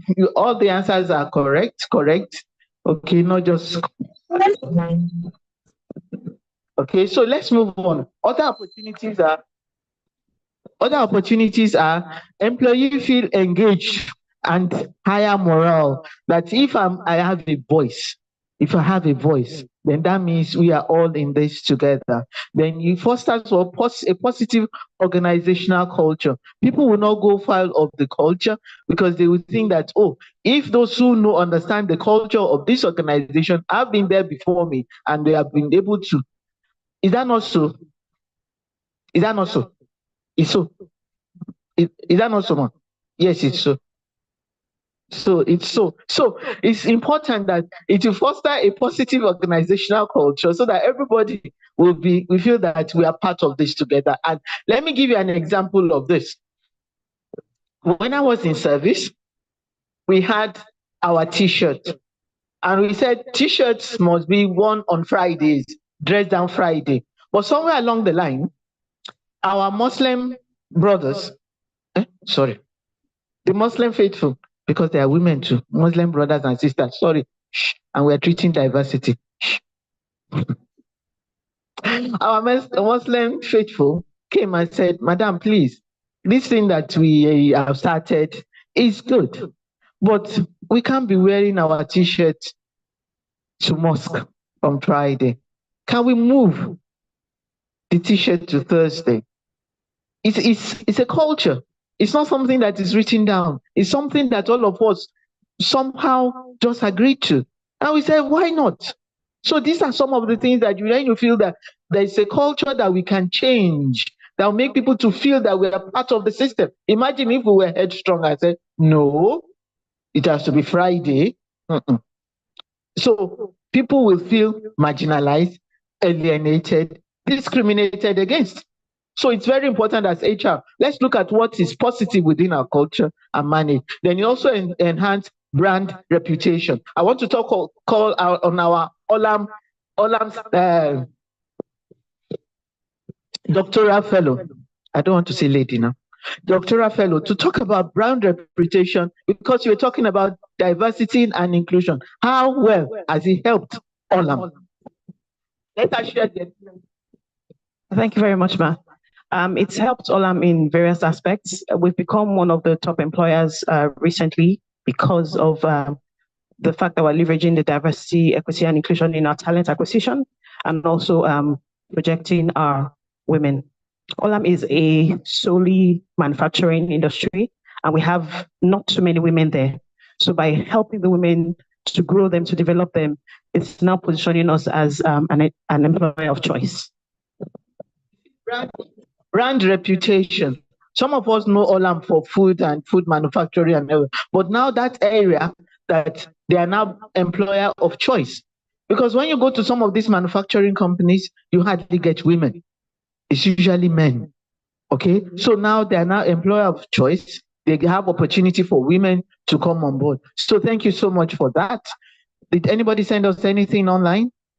Okay, then global competitiveness. Some of our organizations in Nigeria, they say truly local but global in outlook. So that means anywhere they can operate. When I found myself on the shores of West Africa, I saw some of the banks operating very well outside of the shores of Nigeria. They are truly local, but what global in outlook, because they practice what you call the best practices that will not make them to go foul of the laws of those countries. So, and that's one of them is what embracing diversity and equity. So these are some of the areas because the market out there is diverse. So unconscious bias in decision making. What is unconscious bias? Those who are online. Unconscious bias. What is it? Who understands what unconscious bias is all about? It affects our decision making in hiring, in firing, in promotion, and all. So who understands unconscious bias? Let me tell you, there are two legs to bias, the conscious and the unconscious. So we want to talk about the unconscious bias. Yes, you have spoken before. Let somebody spark. I will come to you if somebody cannot spark. Somebody, you have spoken. Yes, sir. Unconscious bias. Will come to you. Yes, thank you. Unconscious bias in my mind is that ability to tilt towards a preference without even knowing that that is what I'm doing. Fantastic. Take it to my guy. My guy wants to speak now. He spoke before, let him speak now. Yes, thank you. Thank you, ma'am. Yes. Unconscious bias is a situation where you are making a decision, but because the person is maybe is related to you or is your friend, so unconsciously you will be biased in that decision making. So that's the more reason most companies don't allow maybe couple or family, because when you are making a decision, you will be biased unknowingly. Unknowingly. Thank you. That word unknowingly. You didn't know that that thing is inside of you. Is there any answer online? You don't know that that thing is inside of you. But when you want to now relate to that person, you just see it manifesting. And you say, I didn't know. You know, no answer from online. Same as what he said. Any other one? No. Okay, let's move the same thing. So unconscious bias in decision making is somehow like automatic because people look at you don't even know. You just find yourself doing it. They say, why did I do it? She reminds me of somebody I love to love, but somebody I love to hate. Then immediately the person comes and says, how can I help you? What do you want? Without even giving the person the opportunity to say what you want. So it's something lurking inside of us unknowingly. These biases operate below the level of conscious awareness and can impact how we perceive the organization, how we work with the individual within the organization. Addressing unconscious bias for we're talking about diversity, equity, and inclusion always has a role to play in our decision making, how we relate with the other people. So we look at some of those and see what we can do in order to manage them. Unconscious bias in decision making. One, there are some people that will say implicit association. When you see them in the workplace, show me your friend and I'll tell you who you are. Immediately you come into my office, I'll start listening and say, see them, the union people. I don't have to say it, but I know that who they are. So inside of me, okay, I know that that is what I'm going to. So implicit association will already give you that which is inside of you and you now manifest it. Implicit association, simple way of saying they are stereotypes, and that is they show a particular trait. The other one is microaggression. Microaggression is a subtle, unintentional discriminatory comment. You see where discrimination comes in now? Discriminatory comment that negatively impact those on the receiving end. You need to manage that as well. You don't know that is there, but immediately the person comes and say, what do you want? Instead of you to say, he said, okay, won't you even tell me good morning? I was greeting you good morning, but you didn't even answer. I said, I answered, you didn't hear. So HR, let's look at how we can bring in training on diversity, equity, and inclusion so that it will be a level playing field for those of us in the workplace. And the workplace will be easier for us to run, and people will be happy. We'll be employer of choice, like what our Olam member said. Impact on organizational culture is also, it will affect what we are talking about. It can perpetuate inequality, especially in the workplace, like the example I gave of the t-shirt. Influence on workplace decision, especially when you are talking about promotion and engagement, we're talking about hiring. If you don't have that, if you are not conscious of the fact that we need to bring in different types of people, the organization will be heterogeneous. Everybody will be thinking along the same way. Everybody will be thinking that, oh, we are pro-women, and that is what it is. And if we are pro-men, or we are there. So we need to manage this very well so that we get there in terms of hiring and promotion. Confirmation bias. What is that? You have an idea, or somebody has been brought to you, and that this person, you are sending this person to your department because he's stubborn. Okay? The person has been doing well. You never knew what happened that that person became stubborn on the other side. But they now brought him here. Give him opportunity to even perform well. And that is what in industrial psychology is called self-fulfilling prophecy. Bad you are, and bad you will remain. They have told me before that you are bad, but maybe that person did not even do anything, but because it's already inside of my mind that they brought him here for me to discipline. So the person came in and you have not even given him opportunity to do whatever he wants to do. Maybe 1 week, 2 weeks down the line, he said, they said so. They said so. That is it. That is why you are here, for us to discipline. So it's called self-fulfilling prophecy.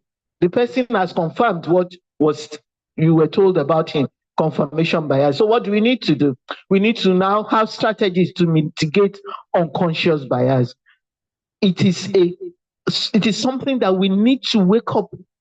It's a wake-up call for all of us to say, no, we know that it's something that is inside of us, but we need to work to ensure that it is not something that will bring us down. To reduce the impact of unconscious bias in decision-making, organization can implement various strategies such as bias training, diverse hiring panels, standardized evaluation criteria, and fostering an open culture where people can discuss and all these issues are addressed. Is it possible? HR, is it possible? Even if we are not getting the 100%, the starting point is one step forward, and let's see what we can do. So what are the barriers to diversity, equity, and inclusion? And that is what unconscious bias. What is the impact? The impact of unconscious bias can lead to discrimination, favoritism, exclusion of certain groups. 2 barriers. The second barrier is resistance to change. And what is that? What impact will it do? Resistance can slow down or completely stall those initiatives, because immediately people are saying, why are you doing it? Is it because? No, once they say, is it because? Then there's story. Then the third one is lack of leadership commitment. Management or top management may, if they don't get the message right from the outset, others will not say, why are we wasting money on this? Why this training when a bag of rice is 115, 120,000? So, is it 100 something thousand? Yes. So why they can as well share that money for us now. So they will initially not buy into it. They will not see it as priority. Well, let's keep the money for 13th month. Leadership commitment.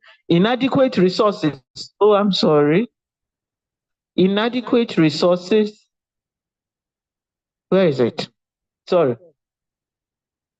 Okay, inadequate resources. Insufficient resources can lead to poorly designed or implemented initiatives, reducing their effectiveness and sustainability. Exclusionary practices and policies. Policies that from the outset, that is coming out from the boardroom, it has excluded some people already. So those people will not be part of it, and they just feel we are not part of this system. And that is what we call discrimination.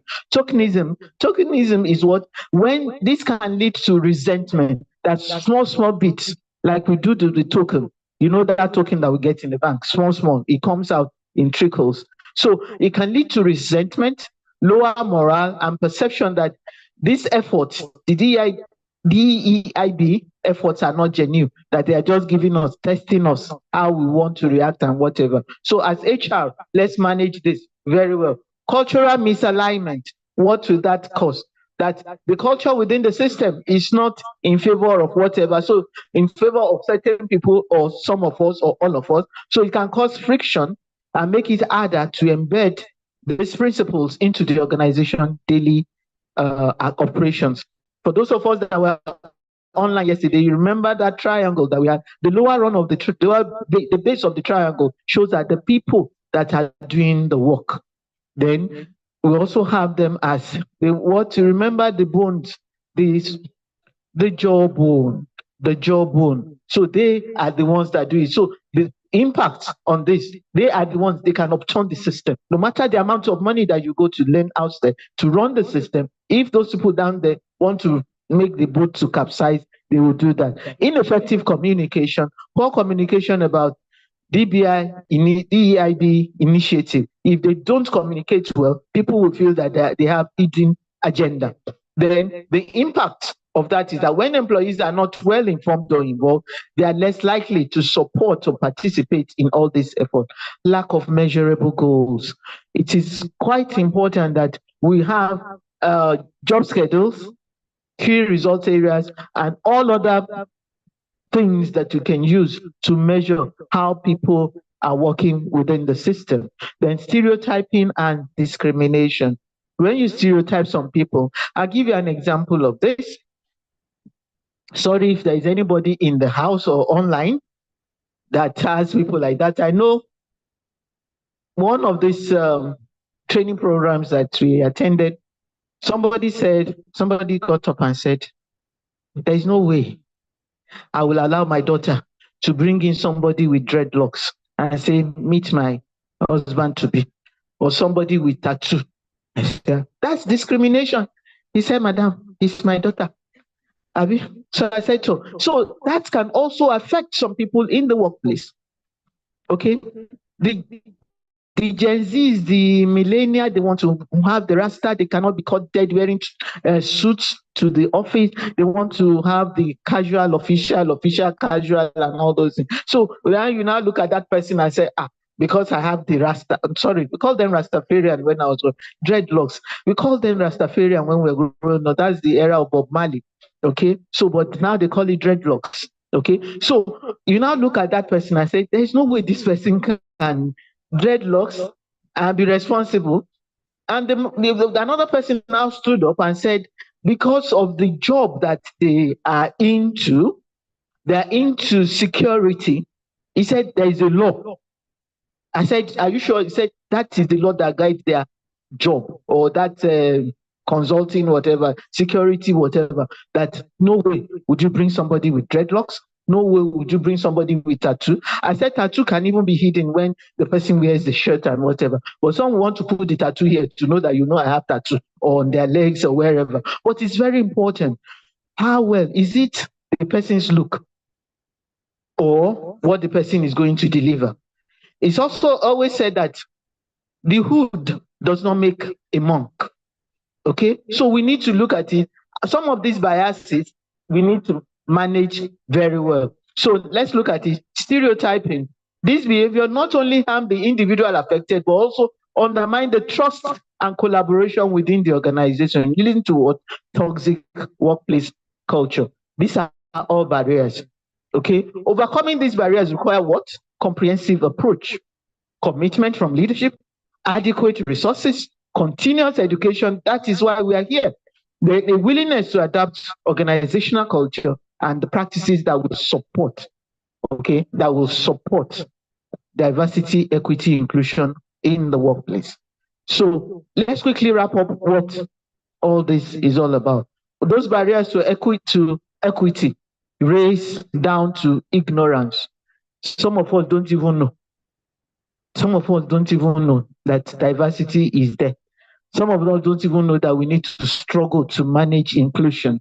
So race, cultural discrimination, language barrier. Language barrier, let me crack a joke here. I know some of us saw the this thing online. It's not content creator.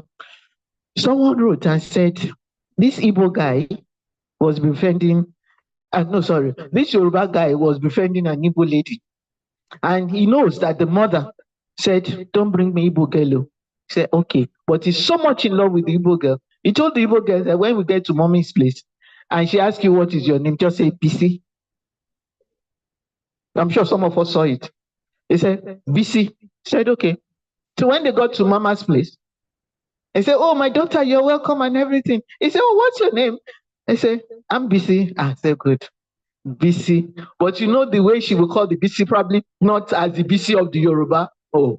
So the mother, you know, all these old women like what you call the baby boomers and what they say, BC. Which BC is your own?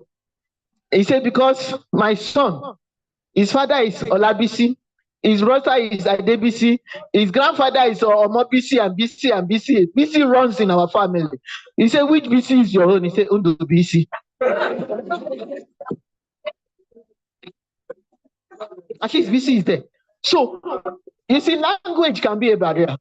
So immediately the person says, who do you think you want to deceive? It's very important. So when we get our minds off this, you will see that we need to manage diversity. It is natural. The only thing that we need to work with is inclusion. So who can provide the solution to this? International organization down to individuals, families, and good Samaritans, NGOs, HR, and that is what we do. Let's educate our people that we need to manage it. And how can we improve the issues? Through reforms, legacy, advocacy, and all, and training program like we are here. 1 hour talk will make people to realize that where we have a space, we say for people with what not necessarily disability, special needs. Because some of them don't want to be addressed as disability. Say, my disability is an ability somewhere. So they don't want to. So you call them people with special needs. So that is part of training. It's part of it. So we need to manage. What are those initiatives that we need to manage? And that is the strategy, the best practice to ensure that leadership commitment is on integrate leadership, performance, evaluation. When you see a situation where management does not want to, take them to retreat and let people come and talk to them. Because if you want to send them for training, they will say, you want to send management members for training. No, but where you can, under the camouflage of what? Retreat. Get people to come and talk to them, and they will realize that, are we doing it right? Have we been doing it well? Inclusive onboarding. When we are bringing in new entrants, the way they did somewhere is not the way you would do it in yours. So they need to manage those who are coming in and understand the way we do it here, and that is culture. Then regular evaluation and adaptation of what we are not doing well in the area of DEIB. So what do we need to do? Conduct regular survey and feedback to know, are we getting it? Are we getting it? So like our member from Olam, I'm sure you are doing that, so that is why you were proud to say we are employers of choice. Then the other one is we need to celebrate diversity. There are different ways in which we can do that, through awards, through recognition, through whatever. So the best practice is host events, workshop, and celebrate that. Let the world know we take care of all once we are within this organization. Inclusive communication, encourage dialogue around that. If anybody has any issue, please give a listening ear. That is why you are HR. You need to manage those people so that they will get to know that we are all in this together. The next one is partnership and community engagement. Like what she said, CSR. Your CSR should not be limited to your organization alone. Remember that circle that we have the internal, the external, and the organization. So organization operates within a society, within a community. How well are you doing that? So we need to collaborate with nonprofit and immediate environment or community through our CSR. So inclusive communication has this to say. If what is said is not what is meant is not what is said, then what should have been done remains undone. So it's all about communication. Say it the way it is, write it the way it should be, then they will listen. So that is why communication has 4 legs. reading, understanding, comprehension, and speaking. You wonder where is listening. Listening is an offshoot of speaking. It's an offshoot of speaking. People are forgotten about. There has to be a sound for you to listen. There has to be a sound. Somebody must have said something for you to listen. And that is why listening is an intellectual ability, while hearing is a biological function. Okay, if somebody does not hear, you will take the person to the doctor. But if you say, did you listen? It's an intellectual ability that involves your whole being. So let's look at that and see what we need to manage in the workplace.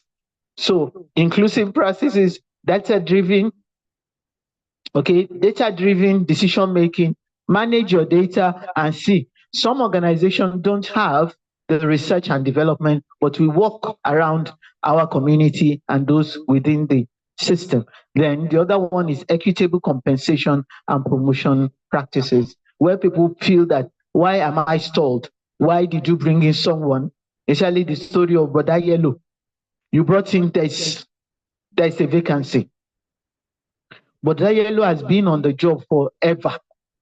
But Brother Yellow has hung his pencil and paper and everything and says he's not going to school. Okay? What we should do is that have internal and external advertisement. Give Brother Yellow the opportunity to compete or to apply. Okay, because some places, when on equitable compensation and promotion policy, Brother Yellow has reached the limit of where he can go as supervisor. He can't be a manager, but you just say still apply.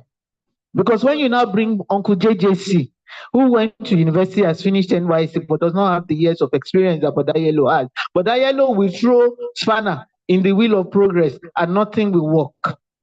So how do you manage such a person? So let's have something, even if it's not equitable, as we said before, 50-50 down the line, let him get something. Yes, sir. Who has the mic? Any question online? Any question online? Yes, I'm listening, sir. Yeah, good afternoon all. Ma, yes, I want to actually talk about the opening prayer because of diversity. Yes. From the organization I came over time, over time, we are very, very religious in this part of the world. Yes. And that has been taken off. And what we have there in our organization is diversity moment, whereby people are selected because of other persons. Because immediately you come up and say opening prayer, it directs everybody's mind to Christianity. Yeah. And I think that should be proper things in organizations, most especially when you have people from different culture, religion, and all that. And that's the first thing we have here, opening prayer. And I think it should be looked into and changed into something like diversity moment. Thank you. Thank you so much. Thank you so much. I won't say what I said, but where's she? The national coordinator will bear me witness what you have said. Okay? But I know I won't say it here because I'm one leg in and one leg out. I'm on your side and I'm on the side of the institute. We will look into that. Okay? We will look into it. But that has always been, even see, on the privilege table, not high table because we are all on the privilege table, we are well represented. I won't tell you what I said and what we did in order to, what you can see from whatever. But we look into that. Thank you for bringing our attention to it. Where I was before, it used to be the second stanza of the national anthem that will be the prayer. And now, even with this, oh God of creation, is that the one person? And it says, Nigeria, sorry. Nigeria will hail thee. I think there's either the third standard or the second one that they said we should use as national prayer. They said it, but some of us are still not sticking to that. But there is the other one, which was the second stanza, but this one, I think, is the third standard. Oh God of creation, direct our noble cause. I think that is what they said we should use for prayers. So thank you. We will look into that. Thank you. So compensation and promotion policies, then employee resource group. We need to look at this, provide cross collaboration, and we will get there. We will need to foster culture of belonging so that people will not see that they are not included in the scheme of things.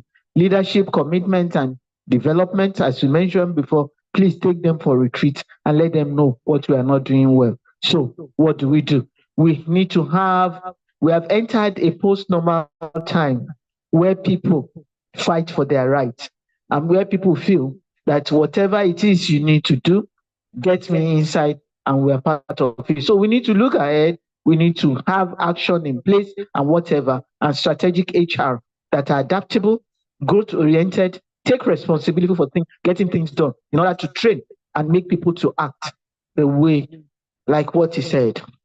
You need to get people along or else we'll be left alone. Before we end, I've not heard anything from those who are online. Those who are online, are you part of us or you are against us? Those who are online, are you part of us or you are against us?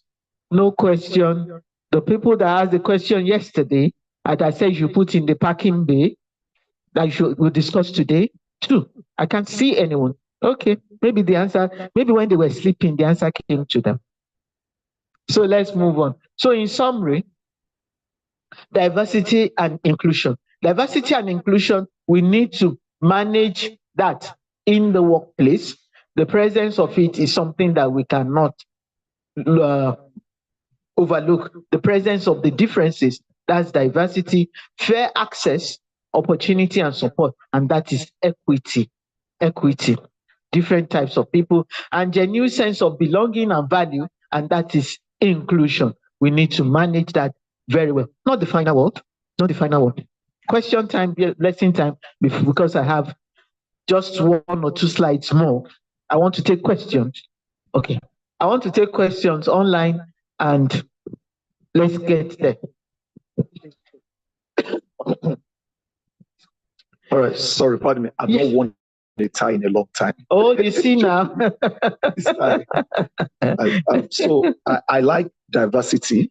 I'm a champion of diversity and inclusion where I work. I remember 8 years ago, I was pushing for working from home and so many other things, and people thought I was crazy. However, after listening to your class, I do have a question. Yes, is there a place where these ideas stop or they are challenged? In other words, how diverse can I be? How inclusive can I be? Is it going to be inclusive in everything, like everything comes, you just take? Or should there be where we put some restriction? Let me give an example. Yes, sir.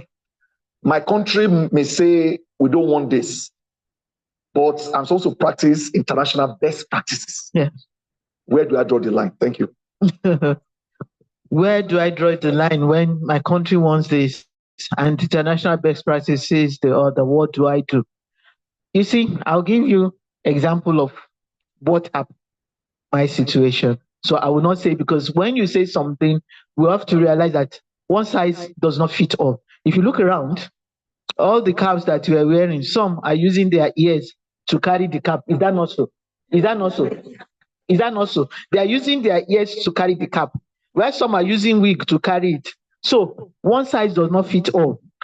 Let me give you the example of what we did when we found ourselves in that situation. Our head office is outside of Lagos. And during the era of June 12th, we say, don't go to work in Lagos. We'll have to call our head office and say, they say we should not come to work. So don't expect us to send anything. So if you send anything on June 12th, you know that it has entered voicemail. So before then, we were confused before June 12th. So when June 12th issue now started coming up, so what they told us at head office was that do that which is obtainable within your environment. Adapt. That is part of what we said now. Adapt to the environment. Because you are working within an environment that if you now want to operate what is obtainable at your head office, you find yourself in trouble. So they say, use your discretion. One size does not fit all. So in those days, we will close the office. They will not expect anything from us on June 12th. So it depends on the environment you find yourself. They should understand. Let's assume now we have an office in Jerusalem or in Gaza, and you now say because it's international best practice that we should do this thing. You now say something is going on there. I don't expect you to be there at that point in time. Or somebody is in Ukraine and you say you have to be there because war is not fully hitting the capital, and you say I should be there. Black skin will not operate well in that place unless you want to go and carry gun. So what we're saying is that you use your discretion and make them realize that some of these things are not obtainable.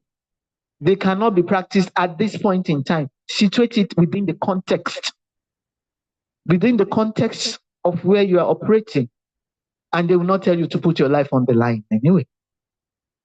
Do you understand? These are some of the things, but we are not even talking of life now. We're not going to jeopardize the brand, the organization, if you cannot operate in that place. Because if you do and you go foul of the law, we mentioned something about regulations and laws now. If you go against that, what do? Will they come to your rescue? Even if they do, so many things will have gone wrong. So it's important that we weigh the pros and cons before you take a stand. Thank you. So, not the final word. Diversity, inclusion, and belonging are initiatives that are crucial to fostering inclusive workplace. Effective strategy and best practices can help organizations to have a more equitable environment, improve employment engagement, and drive better business outcomes. Implementing these strategies can help organizations build a more diverse, equitable, inclusive, belonging focused workplace. This effort not only improve organizational culture, but also contribute to better business. So what we want now is that as a child, don't look at yourself that you are on top of the game and everything. What you should do, move away from it is from I. Okay, it is we, us, not I, not me. Build a community and avoid what? Myonization. My ownization. My ownization. So avoid that as HR. We need to do what we need to do is always remember that workplace is a community of diverse people. Okay, you rather work with somebody that is less skilled than people with high content and snobs who will not be there. No one succeeds alone. If you don't believe in people, people won't believe in you.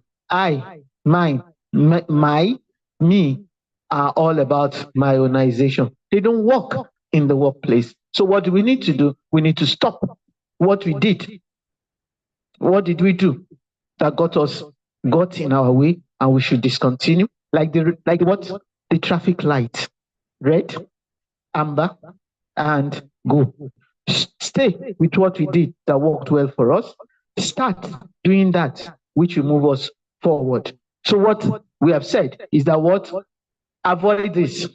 The most selfish one-letter word is what? I. Thank you. So what do you do to it? Avoid it. So as HR, get people all to be able to be there for us. Ife, can we have the video? Thank you.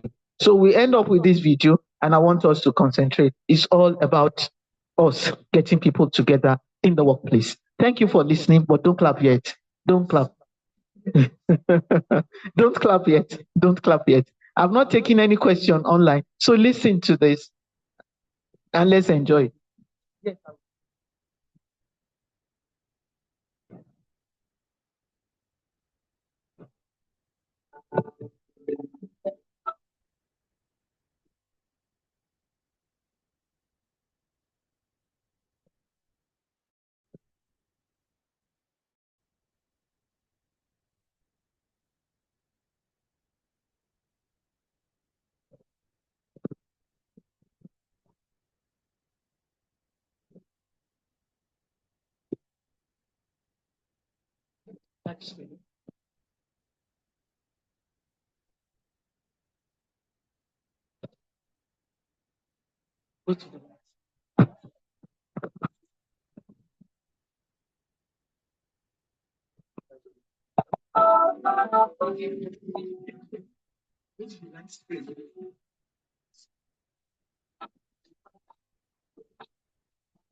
An elderly carpenter who was ready to retire. He told his employer of his plans to leave about a building business, to live the more luxury life with his wife and enjoy his extended family. But he wanted to retire. The employer was sorry to see his worker go and asked if he could build just one more house as a personal favor. And agreed and started what he called the last project of his life. It was his last project, worked half-heartedly. He said goodbye to overtime. He did not consider to find the best swimming pool show. He did not consider having a swimming pool in this project. He did not choose quality with four walls. The furniture was not of good quality. The employer called the carpenter in his office. He gave the keys of this little house to the carpenter, saying, "This is my gift. You were such a commendable service over 15 years. The carpenter was shocked. Once he would have died for more so natural thing. So it is thus. We live our lives a day at a time, often doing less than our best with building. Then, with a shock, we realize we have to live in a house we have built. If we can do it sober, we can do it much differently. But you cannot go back. Rob a carpenter, and every day you have a enable, they support or regret support. Someone once said, life is a lose yourself project. Your attitude and the choices you made today help build the house you live in tomorrow. Therefore, if you build wisely.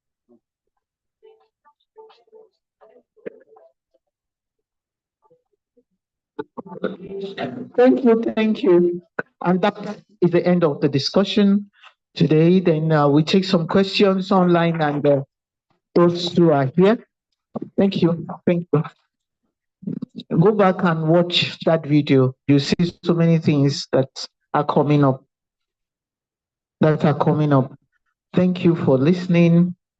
And let's take some questions.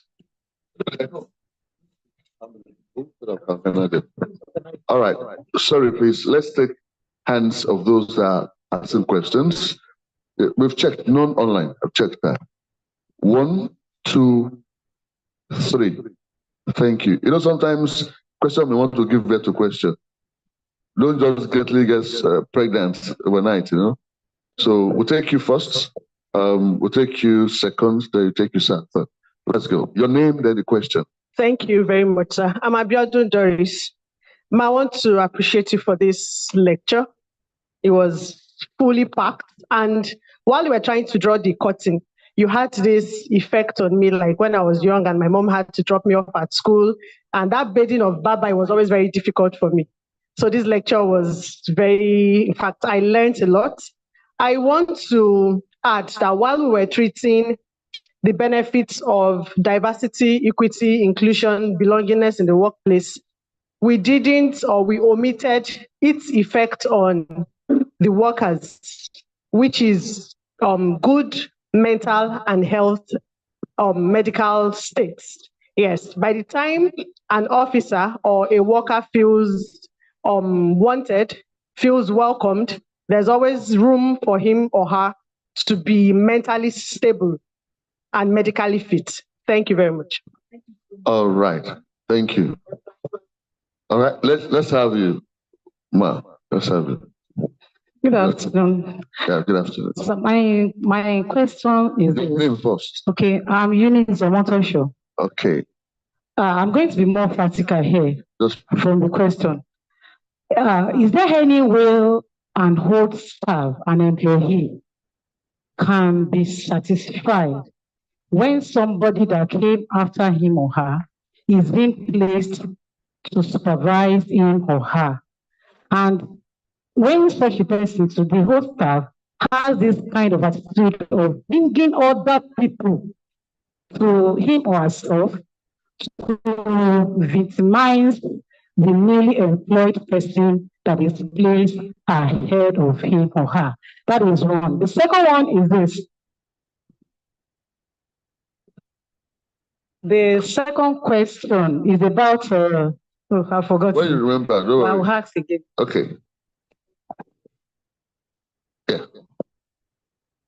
Thank you. The name, sir. Leke Oshiemi is my name. And good afternoon, ma'am. It's my pleasure to see you again. Thank you. So my question is in three parts. One is on fairness. The second one is on our Africanness. And the third one was on the principle of pronouns. All right, so yesterday I was in a class, the lady introduced herself as we. All right, and said, I would rather be called, right? And I said, look, how far do you want to take this? He, she, me, they, them, those. How far do we? Well, and like the gentleman asked, is there a market for this thing? But it seems to be endless. All right, do we want to put do we want to down these things, because it can really, really be confusing to the rest of us that are trying to accommodate you LGBTQ plus. All right, so that's my question one. Question two is the question of fairness. I was on the panel recently, and a group of, okay, let me twist this around. A group of, the organization had quite a number of persons in authority that were women.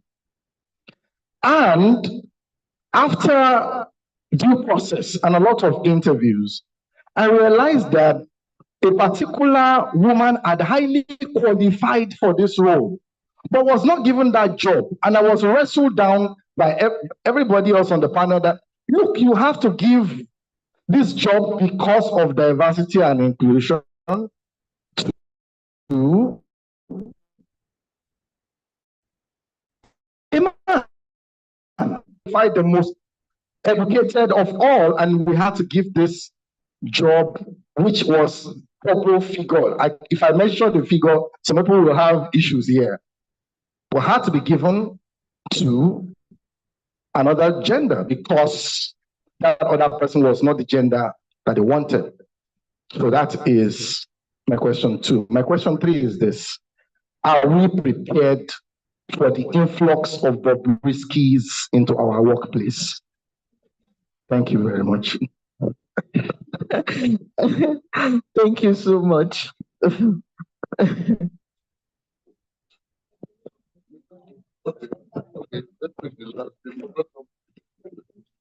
Please, the second question is this. Under this diversity, equity, and the rest, my question is I work in an MFI, and we discovered that in that system, women thrive more.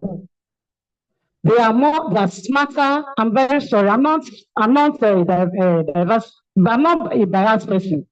But when interviews are done, promotion tests are done, even the female fold, they are always at the lead. Not so now. Now, then even being smart at work too, we find out that the female folk, they are doing better. Maybe because it has to do with finance and all that. Now, the question is, will you now say such an organization is being biased when a male person that is not doing very well, a female staff is now preferred over him? Is that person, such an employer, is the person being biased unconsciously, or how do we rate that? The first question is that an old staff and somebody newer. Over and above the person. He has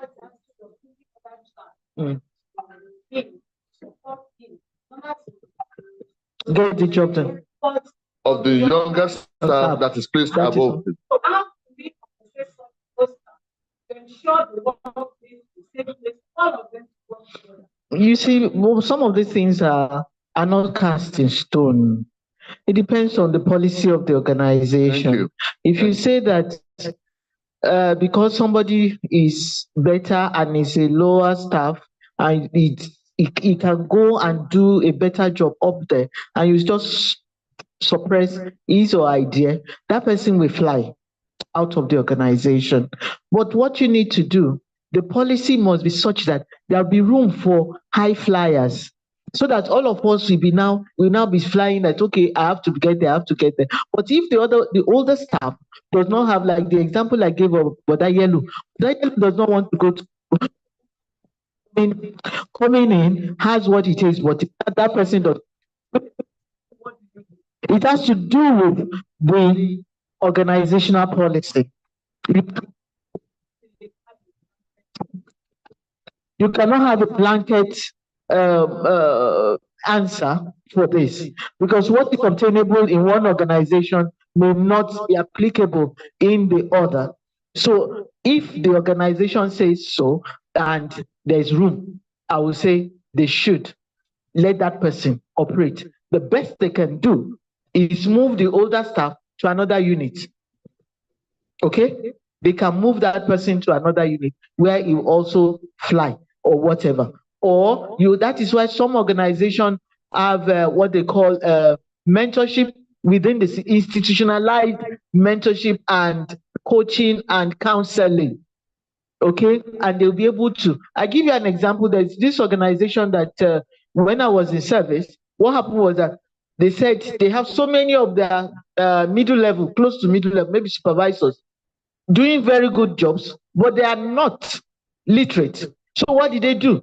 They called us to come and give them adult education for 6 months of the year, and they were coming. So that if they're able to get to maybe school set or whatever, or they're even good enough to write and do whatever, they will promote them to a level. Even in the public service, there's a ceiling for those who have a particular degree or whatever. You can't go beyond that. So if you now say that because I have a first degree and I have years of experience, there's somebody with a master's degree that should come in on level 9, step 2 or whatever, but because I've been there and I cannot move beyond whatever, I've reached the bar. So what should you do? Because of that, we say the organization's goals and objective will not be achieved. And one thing we always say in management is that if somebody is not doing a good job, please journal the person.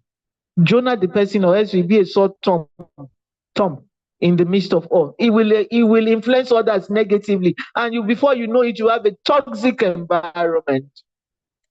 So journal whoever is not ready to fall in line. The world, the sky is so wide that they can go to other places that are mediocres. Okay? Blue chips companies will not take them. Do that with you. Why are we, some of us here? We need to be able to up our ante, to know, hone our skills, to know how it is done out there, to be able to network. But some people they are comfortable in their comfort zone. They don't want to explore. So the second one you said, ma'am, was what? Have I answered the two? The first one was this. So let me take Mr. Shiemi's question. He said, can you remind you there are 3? Okay.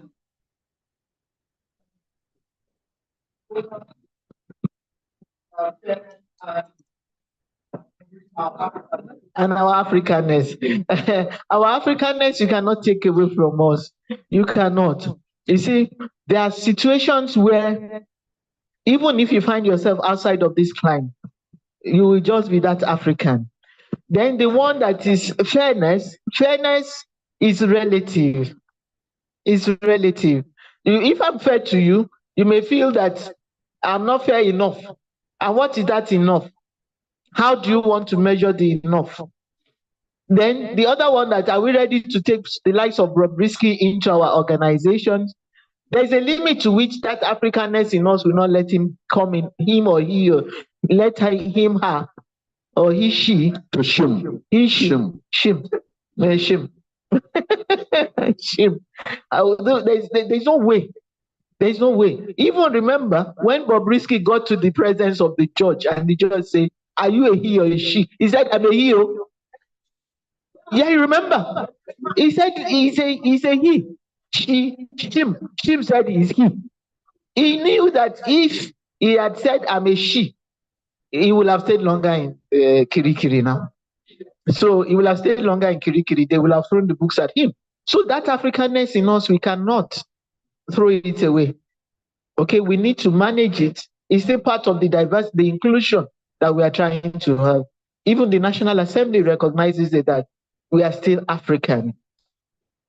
That is why 14 years for him, she, shim that is caught with another shim.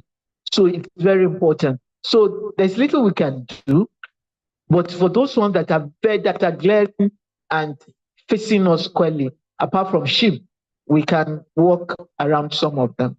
Okay? All right. Thank you, man. Another question. In an organization, when you are promoted, it's not implemented. Why some other persons in the same organization had the same promotion alongside with you got theirs? Yours was not implemented, but others got their own implemented. That's office politics. Office politics. Something is amiss. Okay, something is amiss. That person should learn to play the office politics. If all of us got the letter of promotion and one is implemented and the other one is not implemented, even if the union or whoever comes to fight for that person, there'll be something that they will say why we have not implemented. Maybe there is no space, no vacancy. You were promoted, but there is no vacancy. Vacancy, promotion is based on vacancy. So look at it. But there is vacancy for that person in accounts, but there is no vacancy for those of us in admin or learning and development. So your promotion will be hanging. So when there is another exercise of exam, they will say because you had it that time, doesn't mean it's automatic that you are going to step in, go sit with them again in that. So you need to know, as I said before, ride the tiger, but don't end up in the belly of the tiger. That is office politics. Play it well, and they will find a way that you came on merit. Something must happen. Something must happen. But please play it well. That is it. All right. An applause for everyone, please, on this note. Thank you. Thank you. Thank you. Once again, celebrate Madam for me. Celebrate her. Thank you very much, man. We love that. We love that. Okay, before we move on, help me. Can we please be upstanding? I need to do something quickly. He has to wait till now because he doesn't like breaking into affairs while we're on doing the paper presentation. But you have to make it here today by all means. Events had to keep him out of Lagos, but he just has to come to honor you today. He has to come. I'm talking about the president of the Chartered Institute of Human Resource Management, in person of Dr. Olufemi Samuel. Please help me celebrate him as he comes forward. Keep clapping, please. This is our president. This is our president. Don't get tired of celebrating him, please. I don't know how to celebrate him other than you to just give him a standing ovation and you clap. Once again, while you are sitting, put your hands together and take your seats. You're welcome, sir. When he comes up, you hear his voice, then you know more about him. I don't want to talk more about him because for him to be the president, you know, he has it. He has it. Maybe I'll need some 2 boards of screens to begin to read. But it's that simple of a man, but loaded, intellectually, loaded, practically. I can tell you that. Now, before I do the next thing along this line, permit me to address 1 or 2 things based on the questions that have been raised. You talk about fairness, you talk about diversity. I want us to be very careful the way you interpret words. You can say it one way, I can hear it and interpret it in another way. Especially in this world where somebody can read meaning to words to suit him or her. Not that somebody mispronounced the word now, but you interpret it to suit you. What do you call? Religion is an issue in Nigeria, but I think wise ones have been handling it with extreme wisdom and it's been working, especially in this institute. I've been deeply involved and I know what we do to address that here. For anyone, well, because you are coming for induction today, you may not, of course, you have not come for maybe trainings. If you have come for trainings, you will know that we do the needful when it comes to making sure that we don't have problems with that. We are fair enough. I just have to say this openly. When you see people who bring to high table, apart from the official ones, we'll make sure there's a Christian, we'll make sure there's a Muslim. It's deliberate. In the office, we have a good number of members of staff that are Muslims. We have a good number of members that are Christian. We are conscious of it because we're not after your religion, we're after your delivery. And that brings me to my normal saying of not going for your certificate, which is needful. We'll consider it, but we have to go for your certificate. What do you know? We have to go for your certificate, what you know. So that takes me to say that please, in our various offices, be careful how you manage religious matters. I'm a pastor, but I manage Muslims. I have Alaji as my friends. While in this program, I have sent messages to some Alaji to help me look for accommodation for my members. Christian member, but Alaji to help me look for accommodation for them. We have to be liberal. If you must succeed in your office, you must be liberal. That is why I love that statement. Certificate is better than, is greater rather than certificate. Because you can still have certificate and not perform better. So I want to plead with us. I love the question you raised or that observation somebody there earlier. That's why I'm addressing this. Please don't get to that extreme. Don't. In fact, the way Nigeria is made now, sir, we find out that there are both, in fact, more than one religion in every family. You may not know, but when you get to your village, you discover that people in your family, they have Christians, they have Muslims, they have traditionalists, they have that. So will you shoot them? What matters in organization as HR people is the success of where you are. And I love the way Madam put it when she was responding to somebody about this, somebody being preferred. See, bias affect the growth and success of the organization. But the way they know that you're not biased is that they see you practice it. Not now you want to practice it. They see you have been there. You have been very open and liberal. It's important that you get this and act it. And HR, don't be afraid of your MD. Say it nicely, right? HR cannot just know how to talk, you must know how to write. Send memo, nice memo, justify. If you have things to use to back up yourself, send it, let them reason. Go and do meeting with your MD or whoever. Discuss. Then don't go with fights. Somebody was sharing at the back, so that's why I'm saying this, sir. Don't go and fight. You can't fight your MD, you can't fight the owner of the business, you send you away. Calm down. He may not see reason, but when you go there as the HR, he appointed you, he will reason with you. Don't go and fight somebody. Don't go and do that. That's one area I love my president. I'm sure when they call him now, maybe may address one or two things. But vitally, to me, those of us online and on site, please, you are not bored. You are there to work. Work to promote and get the best out of every person in the organization to the growth and success of that organization. That is where you two will be happy. Then you are not promoted. Take it easy. Calm down. Discuss. Get focused. Get results. Your results will promote you. I'm not preaching. I'm being fact. It has happened to me before. When they are looking for someone saying, no, I didn't read engineering, but somehow, what I have done, said, no, what about that man? I thought he was head of one. They said, no, he was just assisting them. Before I knew, I became the general manager of an engineering department.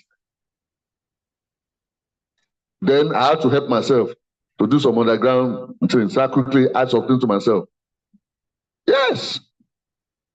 There's some things they are looking at. You may not have it. Don't get it mixed. You may not have it because they won't tell you details that why they didn't give it to you. Check yourself. Bring yourself up. Add value to yourself like you are doing today. Before you know what's happening. HR person now, they don't become MDO. It's before they give accounting people, they give whatever. I'm not against them. But now they don't give HR because they expect you to be all-knowing. You know engineering people, you know this, you know this. Add a bit of everything and cook a nice soup. Thank you. Thank you. All right, on this note, permit me to he's going to give us a brief version of his welcome address, though. Then I'll bring it back for the oath taking. On this note, help me welcome our dear President, Dr. Samuel Moyali. Welcome, sir. Thank you. Good morning, distinguished inductees. I want to believe that afternoon. Oh, sorry about that. The environment has been very, very deceptive. Sorry about that. In a few minutes, you become members of the institute. But for now, you are inductees. I don't have much to say. My sister here has said a lot of things. I just want to add one or two things to what she mentioned. This institute is the future of HR. This institute is what the world has been expecting. We are bringing in a new approach to the practice of HRM. If you observe, most of the institutes that has to do with human resource management around us focus more on processes. Ours is on practices. We are not looking at the processes alone. We are also looking at the practices because that is the end thing. And if you look at the trend of the practice of HR today, someone mentioned well-being, wellness, or mental illness, or something. I said that person must be very sensitive. It's an issue now. When you talk of psychiatric issue, it is not when you carry cutlass and begin to run after your fellow being.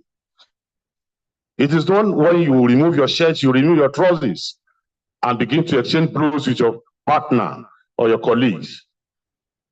You can be mentally unbalanced and people will not know. We experience depression these days everywhere. Even the man you complain or you see as your superior might be passing through a very serious mental issue or mental ailment. HR is beginning to be conscious, not only on recruitment, selection, we have gone beyond that. Compensation, reward management, we have gone that. Today we are beginning to look at what would be our role in the 5th industrial revolution. What would be our role? How do we accommodate the alpha beta children when they start work? You begin to look at, you said Gen Z. Gen Z, we can still manage them. Alpha beta, they have a peculiarity with them. permit me, my sister, when you gave birth many, many years ago, I'm sure the baby closed their eyes, right? Today, they open their eyes wide. Am I correct, man? That is to tell you that something is changing. And in those days, when you hear daddy is coming, mommy is coming, you run under the bed, you run somewhere, your MD is coming, but it's no longer happen. It doesn't happen again. And that's why I said our focus is more on practices. It's no longer on processes. If you look at processes, that's why you begin to look at book. He slapped me. Do not smoke, he smoke, I sack him. How many people do you want to sack? How many people do you want to belong to group A? My HOD or my director is another clique. I am not, I can't join Ubuni. I can't join, I'm not a Christian, I'm not Muslim. HRM has gone beyond that long time ago. Nobody is interested in processes alone. We are more interested in practices. Your well-being is very critical. Your mental state is very critical. AI that is ravaging the future of organizations now. A lot of organizations will disappear if organizations are not conscious of the hybrid work environment, where you look at working remotely and working physically in the organization. There will be a blend. If you are not conscious of this, you will just disappear one day. Because the alpha beta that are coming are more comfortable with working in a gig economy. An economy where most of the things you do are on contracts. You can't claim them. Very soon in the public sector, you begin to hear stories.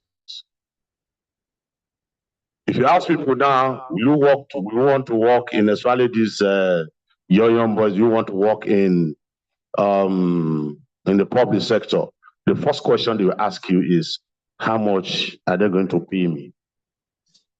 Because my mother, who worked there for 30-something years, did not receive up to 250,000 before she retired. And she's still running after her pension now, or her gratuity, as the case may be. These are questions. You need to prepare yourself for the future. Someone mentioned Bobrisky there. I just smiled. When you mention diversity management also captures what we call sexual orientation. It's a topic for another day. It's very deep. It is as an exceptional case. He claimed to be a woman. People already perceive him to be a woman. When he got to the court of law, they asked him, are you a man or a woman? He said, I am a man. That is legally, but that does not change his orientation, his thinking. Ladies and gentlemen, let me add this before I take my seat. In the era of personnel management, labor administration, before we go to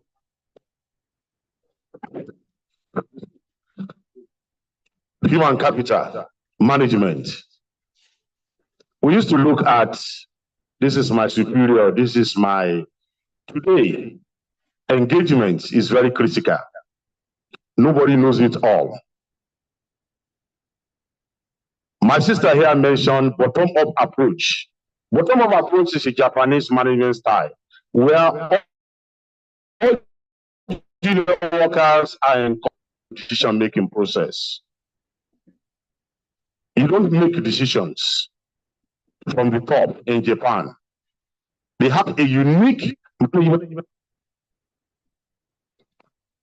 If you look at the Japanese management style, everything about them is different. Retirement age used to be 55, it's now 60. They believe in teamwork,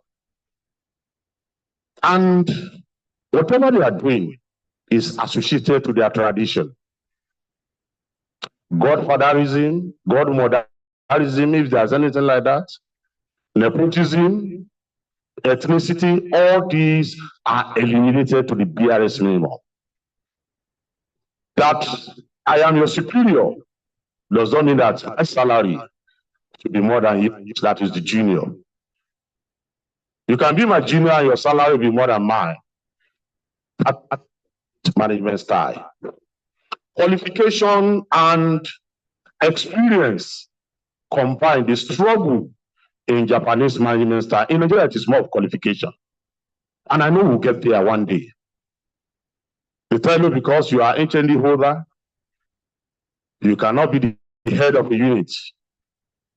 Someone who just graduated yesterday or was not even born when you started practicing will be appointed or be made your superior. And you will now be the one to be teaching him or her how to do the job. It is policy.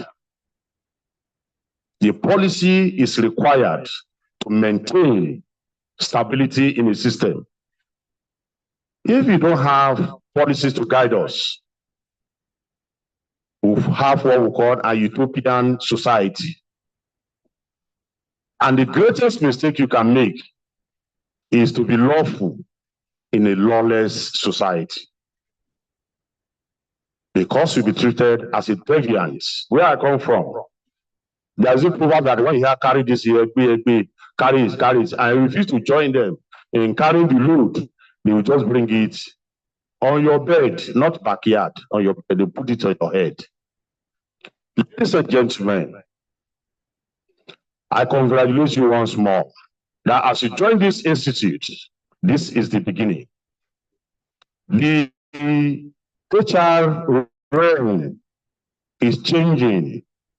It's changing. It's no longer the practice, recruitment, selection, staffing, compensation, blah, blah, blah. It has gone beyond that long time ago. We are more interested in the specifics. How do you handle a situation where your superior insisted on sleeping with you as a woman before you are promoted?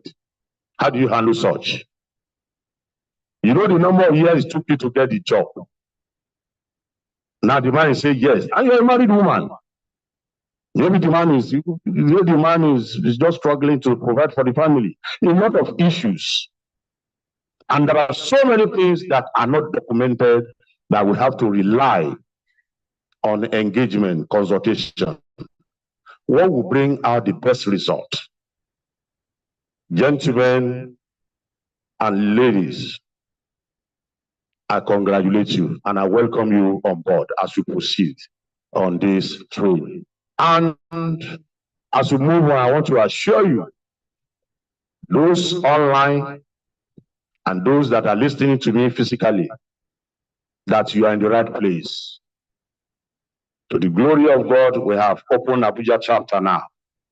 There'll be a chapter in Abuja for FCT members, people who are within Abuja.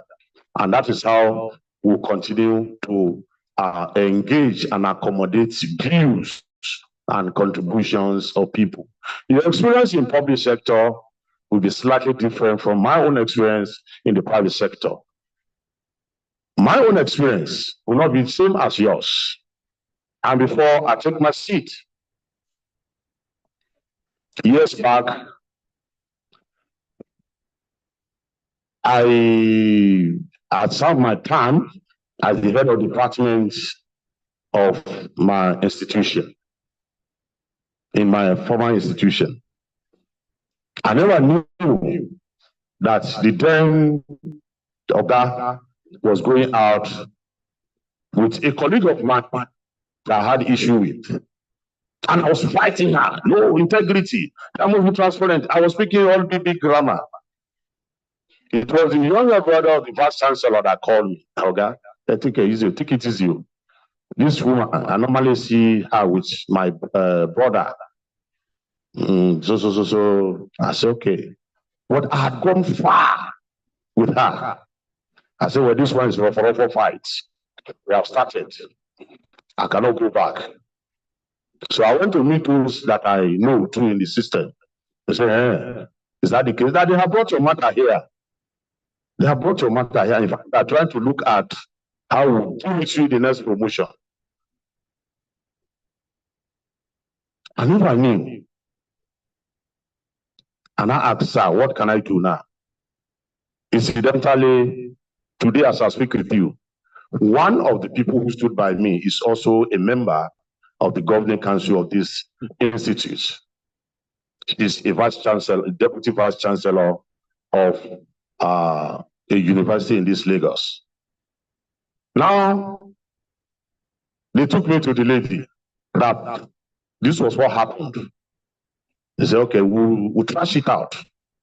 One woman. She too went to meet people that I almost lost my job because somebody somewhere was going out with my superior that had it with organizational politics everywhere. What is politics? Power, application of power.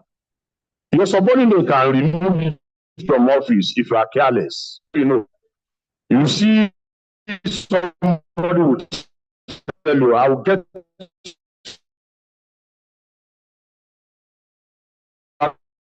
it is when you are in everywhere, you at family level, they are there. So as you progress in your career, please be cognizant of one thing. Competence. Competence will always stand you out. Don't do things you cannot defend. How was I able to resolve the issue? Well, we told our matter where we met. I told them this. Because he was interested in taking over from me, and I was not interested.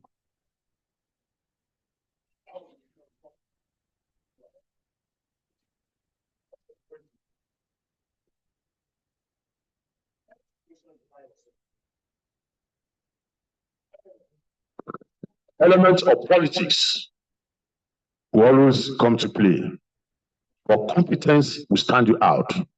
Somebody will see you, somebody will recognize you and bring you out to the table. Thank you as we progress. All right. Thank you very much, sir. I told you when you come, you hear something. That is it. We are very passionate about what we do here. You heard him. We're not talking about the process. We're more concerned about the practices.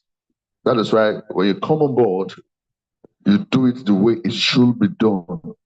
So far, it will be fair to everyone, and the result is going to come genuinely. Everybody will appreciate it. All right, on this note, we'll go straight into the induction. Please, for all of you on site, in your bag, there's oath there, there's an oath form. Please bring it out. For those of you online, please follow the form on the screen as we go with this assignment. Just hold on, we'll tell you what to do. I know you can flip on. Relax. Relax. There's no mark for who first sign on. We'll not first induct the person that first submit form. Because I remember in school, extra sheet. By the time they bring the exam and I score 45, the guy scored 28. I begin to wonder, where did all the extra sheets went to? Then one funny one, they said somebody was copying him. The guy has collected 3 extra sheets. On the 4th one, said, oh, it's a mistake. He told the whole 3 he has written on. The guy come and say, what happened? Say, I wrote, it was nonsense I wrote. Say, immediately call Gwele. That me, I've written everything. All right. So please, let's welcome the president as we all remain standing. You remain standing with your right hand up. this way. Those online, same thing. Please be on your feet now and you raise your right hand this way. While those of you online, check on the screen, is there Code of Ethics and Professional Conduct. Is there, you just follow as we're going to do it. While the president will just go ahead and lead us. All right. Okay. I think it's here. Okay.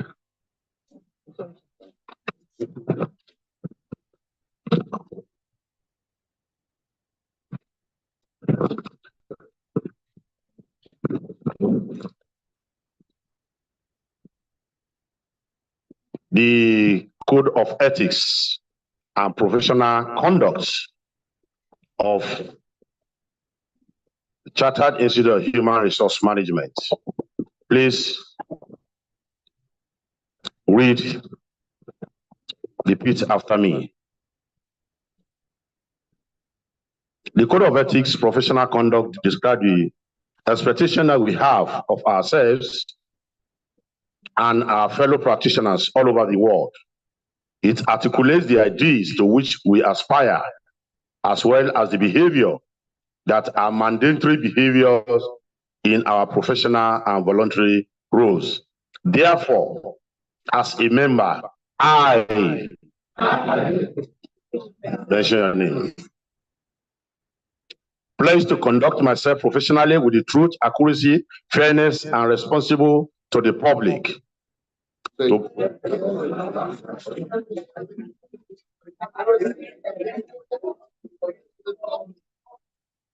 To pay my annual membership subscription on the 2nd of every January yearly.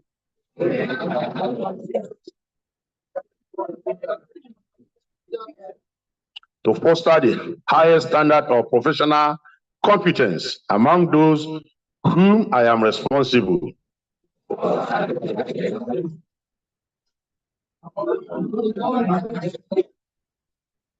To enhance the proficiency and stature of the profession by acquiring and applying knowledge in the most appropriate way and manner.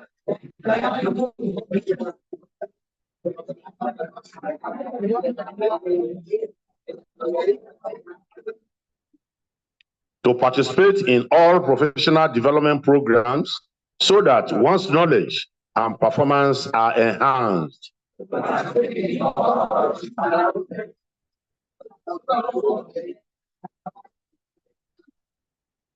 To disassociate myself from anything that can tarnish the good image of the institute or bring into disrepute.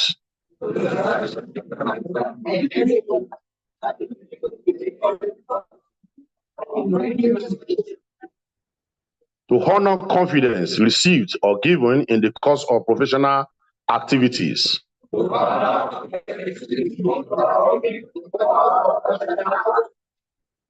To comply with both the letter and the intent of the laws of the country in which I practice and agreed contractual obligations.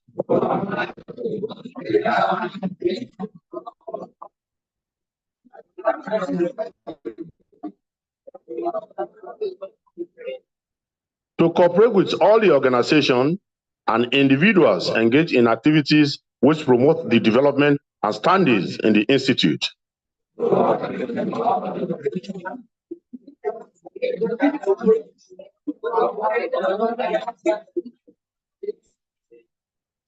To have a positive duty at all times to respect the truth and shall not disseminate false or misleading information.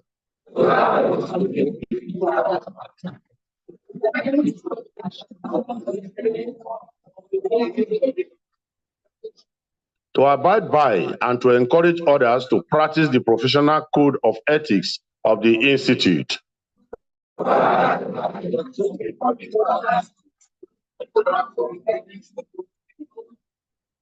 That I make this pledge in good faith and in accordance with the policy of the institute. I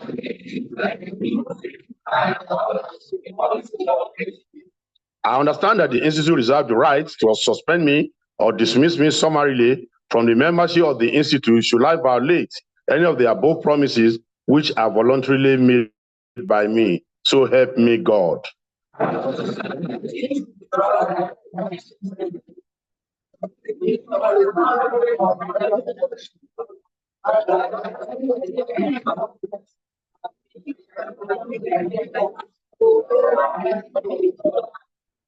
Thank you. You attend your signature, your phone number, ensure it is signed, and you are now confirmed members of the Institute. Congratulations.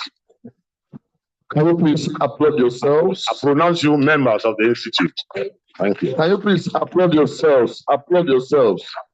You may please have your seats. Thank you. All right, on a quick one, help us fill that thing, put your names there, put your signature there, your phone number where necessary, your signature, help us put them together quickly. There, please make sure it's your own. You don't need to write your neighbor's own.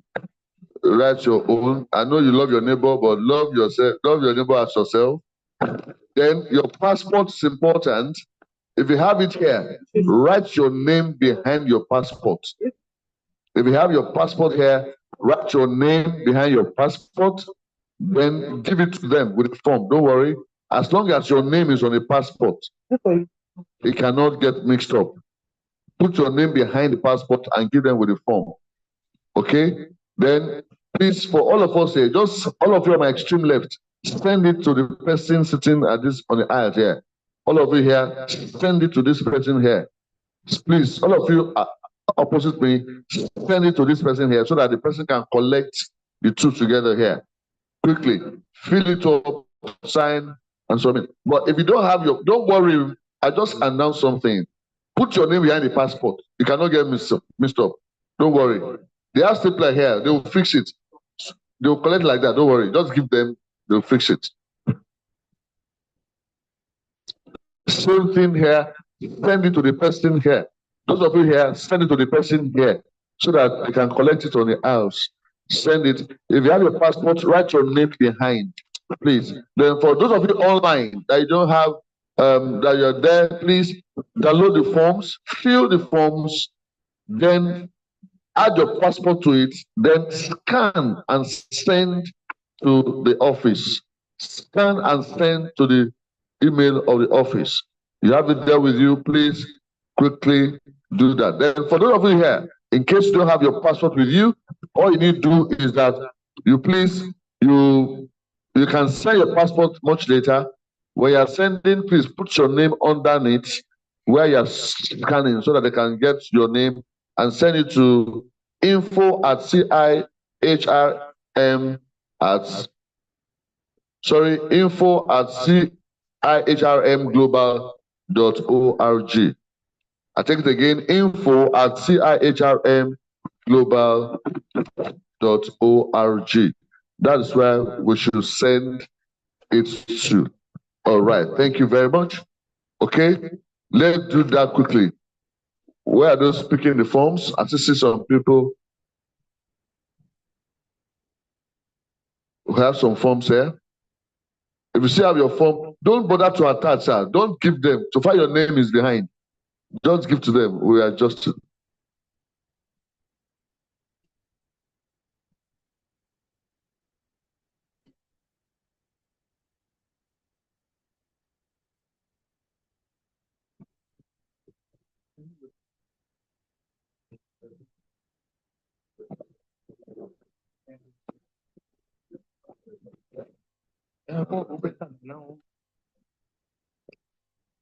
All right. Hello, lady, please come forward. Come and pick from her. See, somebody here.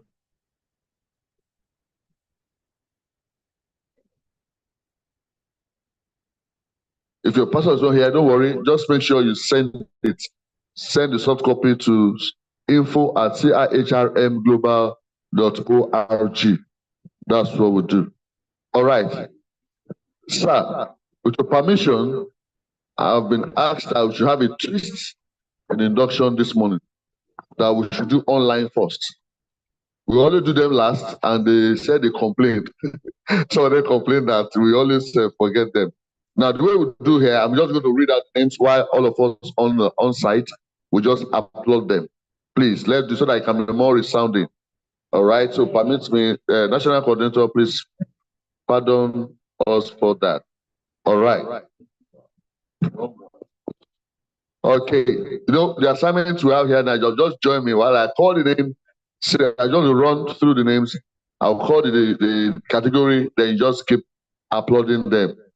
The secretariat, let's have them purely on the screen. You can't have them up there. All right. Okay. We'll start with because you have taken the oath, and the president has declared you members already. So we have the honor of having online for today's induction doctoral fellows in no particular order. Ibe Ambrose Ike.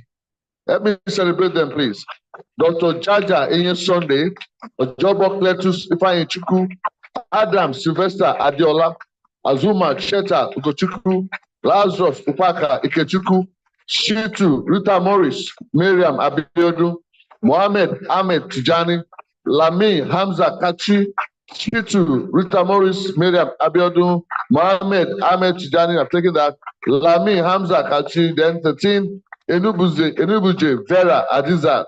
We go straight to fellow Lucy Enoikpe Oku, Anna Emmanuel, Falola Olusegun Isaac, Amaze Erika Akinzoa, Udoma Precious Omogene, Alison George Abere, Anderson Idonideriga Woyengiku, Ashaju Oluseyin the Blessing, Lawal Ganu Blessing, Aiba Wanate, Audrey Obiku, Adekile Olawale at Olawale Ransom, Edwin Enemuna Ocheni, Dr. Joseph Uguwaye Igli, Ile Koza Uwame Balogun, Yerima Nasasikia Johanna, Onum Ikoabasi Alexander, Igebo Yesoge Irene, Akko Enojo Sunday, Wukuma Evans, Oji Chukwemeka Chukwudi, Jamabo Ibibere Marcos, Subula Efa Olele, Eta Neji, Dr. Joy Erimife, Adekile Olawale Ransom, Inalegu Victor Ochike, Ehoro Jesse Charles, Said Ibrahim, Kende Toho Kai, Sinclair Ebsine Sandra, Emiola Abiola Babatunde, Desi Osunde, Atinuke Abidemi Odedino, Oleche Pauline Alakeche, Odedino Rebecca Adeshola, Akintunde Elizabeth Olutayo Danilola, Adebi Tolulope Esther, Abdullahi Nura Wali, Nwadike Shedrack Izuna, Adekunle Adedoyin Kumliat, Ideo Felix Omaregba, Medupin Abiodun Augustine, Dabiri Olubukola Abishola Kauzarat, okay? Olorere Samuel Temidayo, Oshune Egbenga Oluwole, Adedapo Ayobami Alabi, Onigbo Chinyere N Princess, Ogenekoge Joy, Fadeni Jumoke Helen, Vezin Okechime, Amonaya Hannah Awaji, Iyemi Yina, Nakom Caleb Yusuf, Anthony Finibade Zoke Mefa, then Nosa T. Adams, full member, Uwak Comfort Effiong, Omilabu Damilare Ezekiel, Niradi Leva Magui, Faith Ajuma Elemuna, Uwosu Victoria Uwanyizu, Oba Anulike Jacinta, Ibitola Jola Yemilsho, Akinkwelu Ademola Israel, Eimare Emmanuel Otebaise, Niradi Leva Magui, Opebi Tolulope Omolola, Adedoyin Ayorinde Nathaniel, Tony, Ebiteyin Juliet, Olajide Adepeju Aderonke, Mogaji Mudashiru Olakunleyin, Anna Ndidiamaka Sarah, Abaisubong Faith Onajite, Edet Comfort Augustine, Ombiko Kelechi, Musa Samuel Ademuyiwa, Nwanere Theodore Uche, Michelle Adebayo Lawal. All right, Associate Gabriel Sefat Obasuyi, Ofodeme Joy Ebere, Akonde Tolulope Roseline, Marcelinos Wende, Opala Chine Scholastical, Erumesele, Enori Doris, Comfort, Mark, Amadi, Olanewaju, Blessing, Boluwatife, Wachuku, Chinoye, Moran, Michael, Yomi, Adebosin, Odita, Anthony, Bilisomi, Ayoku, Joseph, Ebimere, Sinte, Chima, Chinakasi, Imo Esen, Susan, not the least, Kukoi, Bega, Godwin. Celebrate them loud and clear for them. Congratulations to you all online. All right. On this note, permit me to welcome to podium for the next on-site presentation. Applause to him as he comes forward.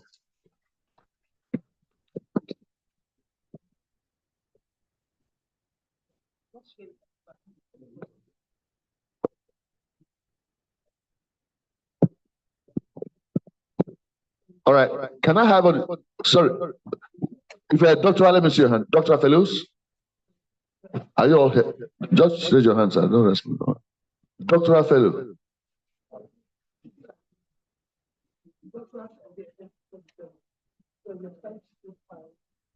We're trying to make sure that we don't keep you longer for decoration.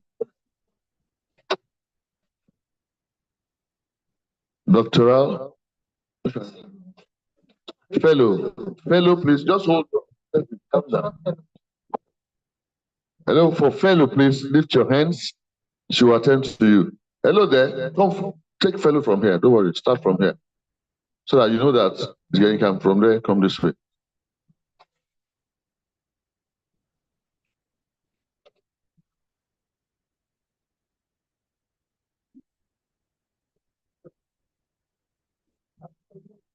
No.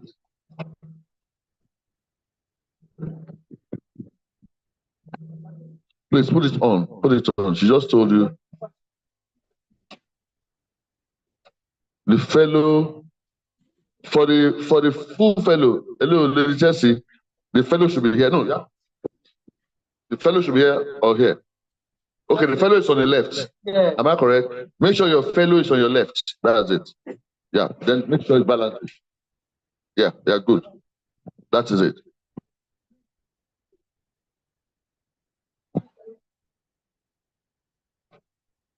That is it.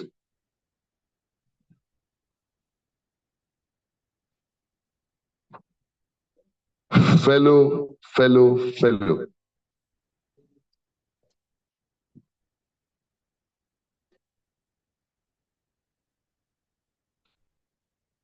Just make sure that the letterings are balanced at the front. No, the fellow should be on your left. Still on the left side. Yes. Change your smile. Yes. Yes. Yeah. Hello, ma. Yes. Change your smile. Madam talking. Hello, ma. Change it. Fellow on your left side. Yeah. Just make sure it balances here, sir. Make sure, no. Should balance to the other one. Check. The lettering. Make sure it balances. Yes. Thank you. All right. In no particular order, I'm going to do the fellow in no particular order. Sorry, doctoral fellow, yeah. When I call your name, since you're already decorated, when I call your name, you just go straight to the president. I know you know, but when I call them, when you get there, receive whatever is given you with your left and shake with your right hand. I know you know it, but let me just say it. Receive with your left and shake with the right hand. Your handshake should be behind whatever you are receiving, so that whatever you are receiving can be conspicuous. Thank you very much. Okay? This body. Just put this one. Dr. Halimat Adenike Tejosho. Okay, my HRM. Okay, HRH. Abi? HRH. Her Royal Highness. Okay. So, which I don't know what to show now. So if I come now, cause trouble. Yes. Is somebody with you? Do you have family support, man? Family support? Anybody with you here? Okay. No, we can just do that. No, there is time for this edge job. Very important. That's what they came for. Hello, we are dropping. When you come down, just go to work, collect the other document. Dr. Momoni Olakunle Kwam. Please, let's celebrate them. Let's celebrate them.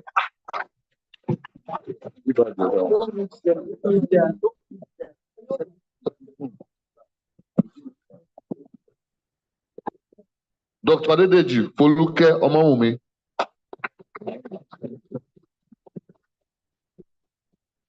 Dr. Ojo Francis Obotosho. Please, let's keep celebrating them. Don't worry. Please, go ahead. Let's permit them, please. All right, thank you. Dr. Ojo, next.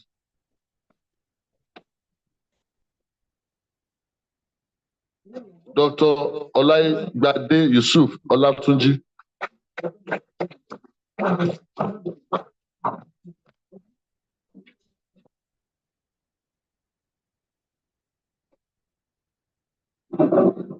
Hold on, sir. Hold on.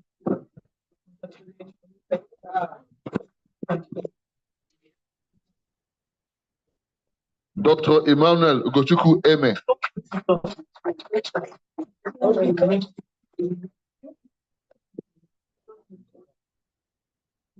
Let's go. Just let's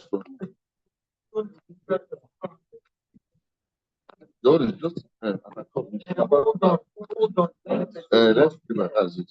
Dr. Alfred Olalekan Olatubosun. Applause, please. Applause, please. Let's celebrate them. Dr. Yewole Hannah Oluwatosi. Celebrate her, please. Celebrate her, please.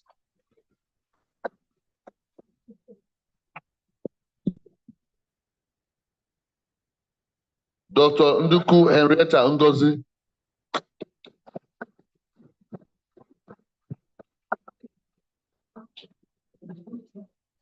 Wait, let us know first, then you join.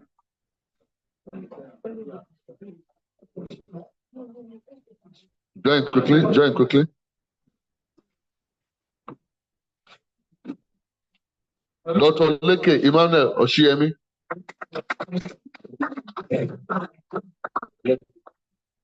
Thank you, sir.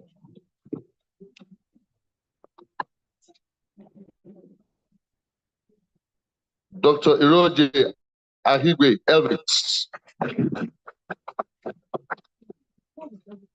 It's still coming.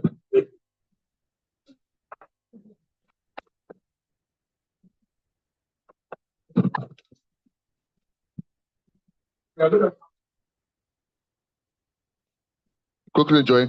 Hello, lady.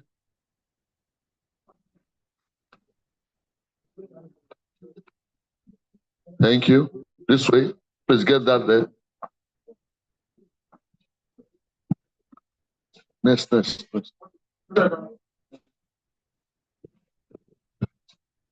Dr. Adenike Abidemido.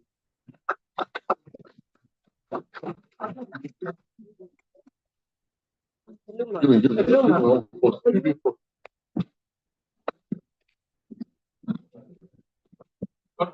Dr. Peter Ogede, person Oka. The Okwa. Okay, sorry.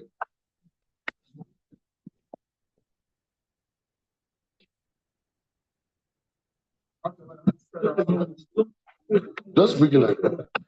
Okay. Like that. Then we go straight to fellow. Oluwatomini Olaposi. Please celebrate them, please.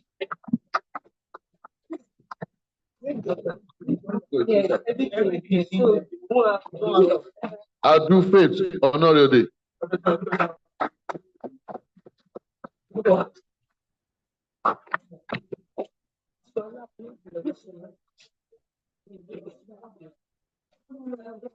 Jodiya Morenikeji Oluwatoyin. Move closer, man. Move closer.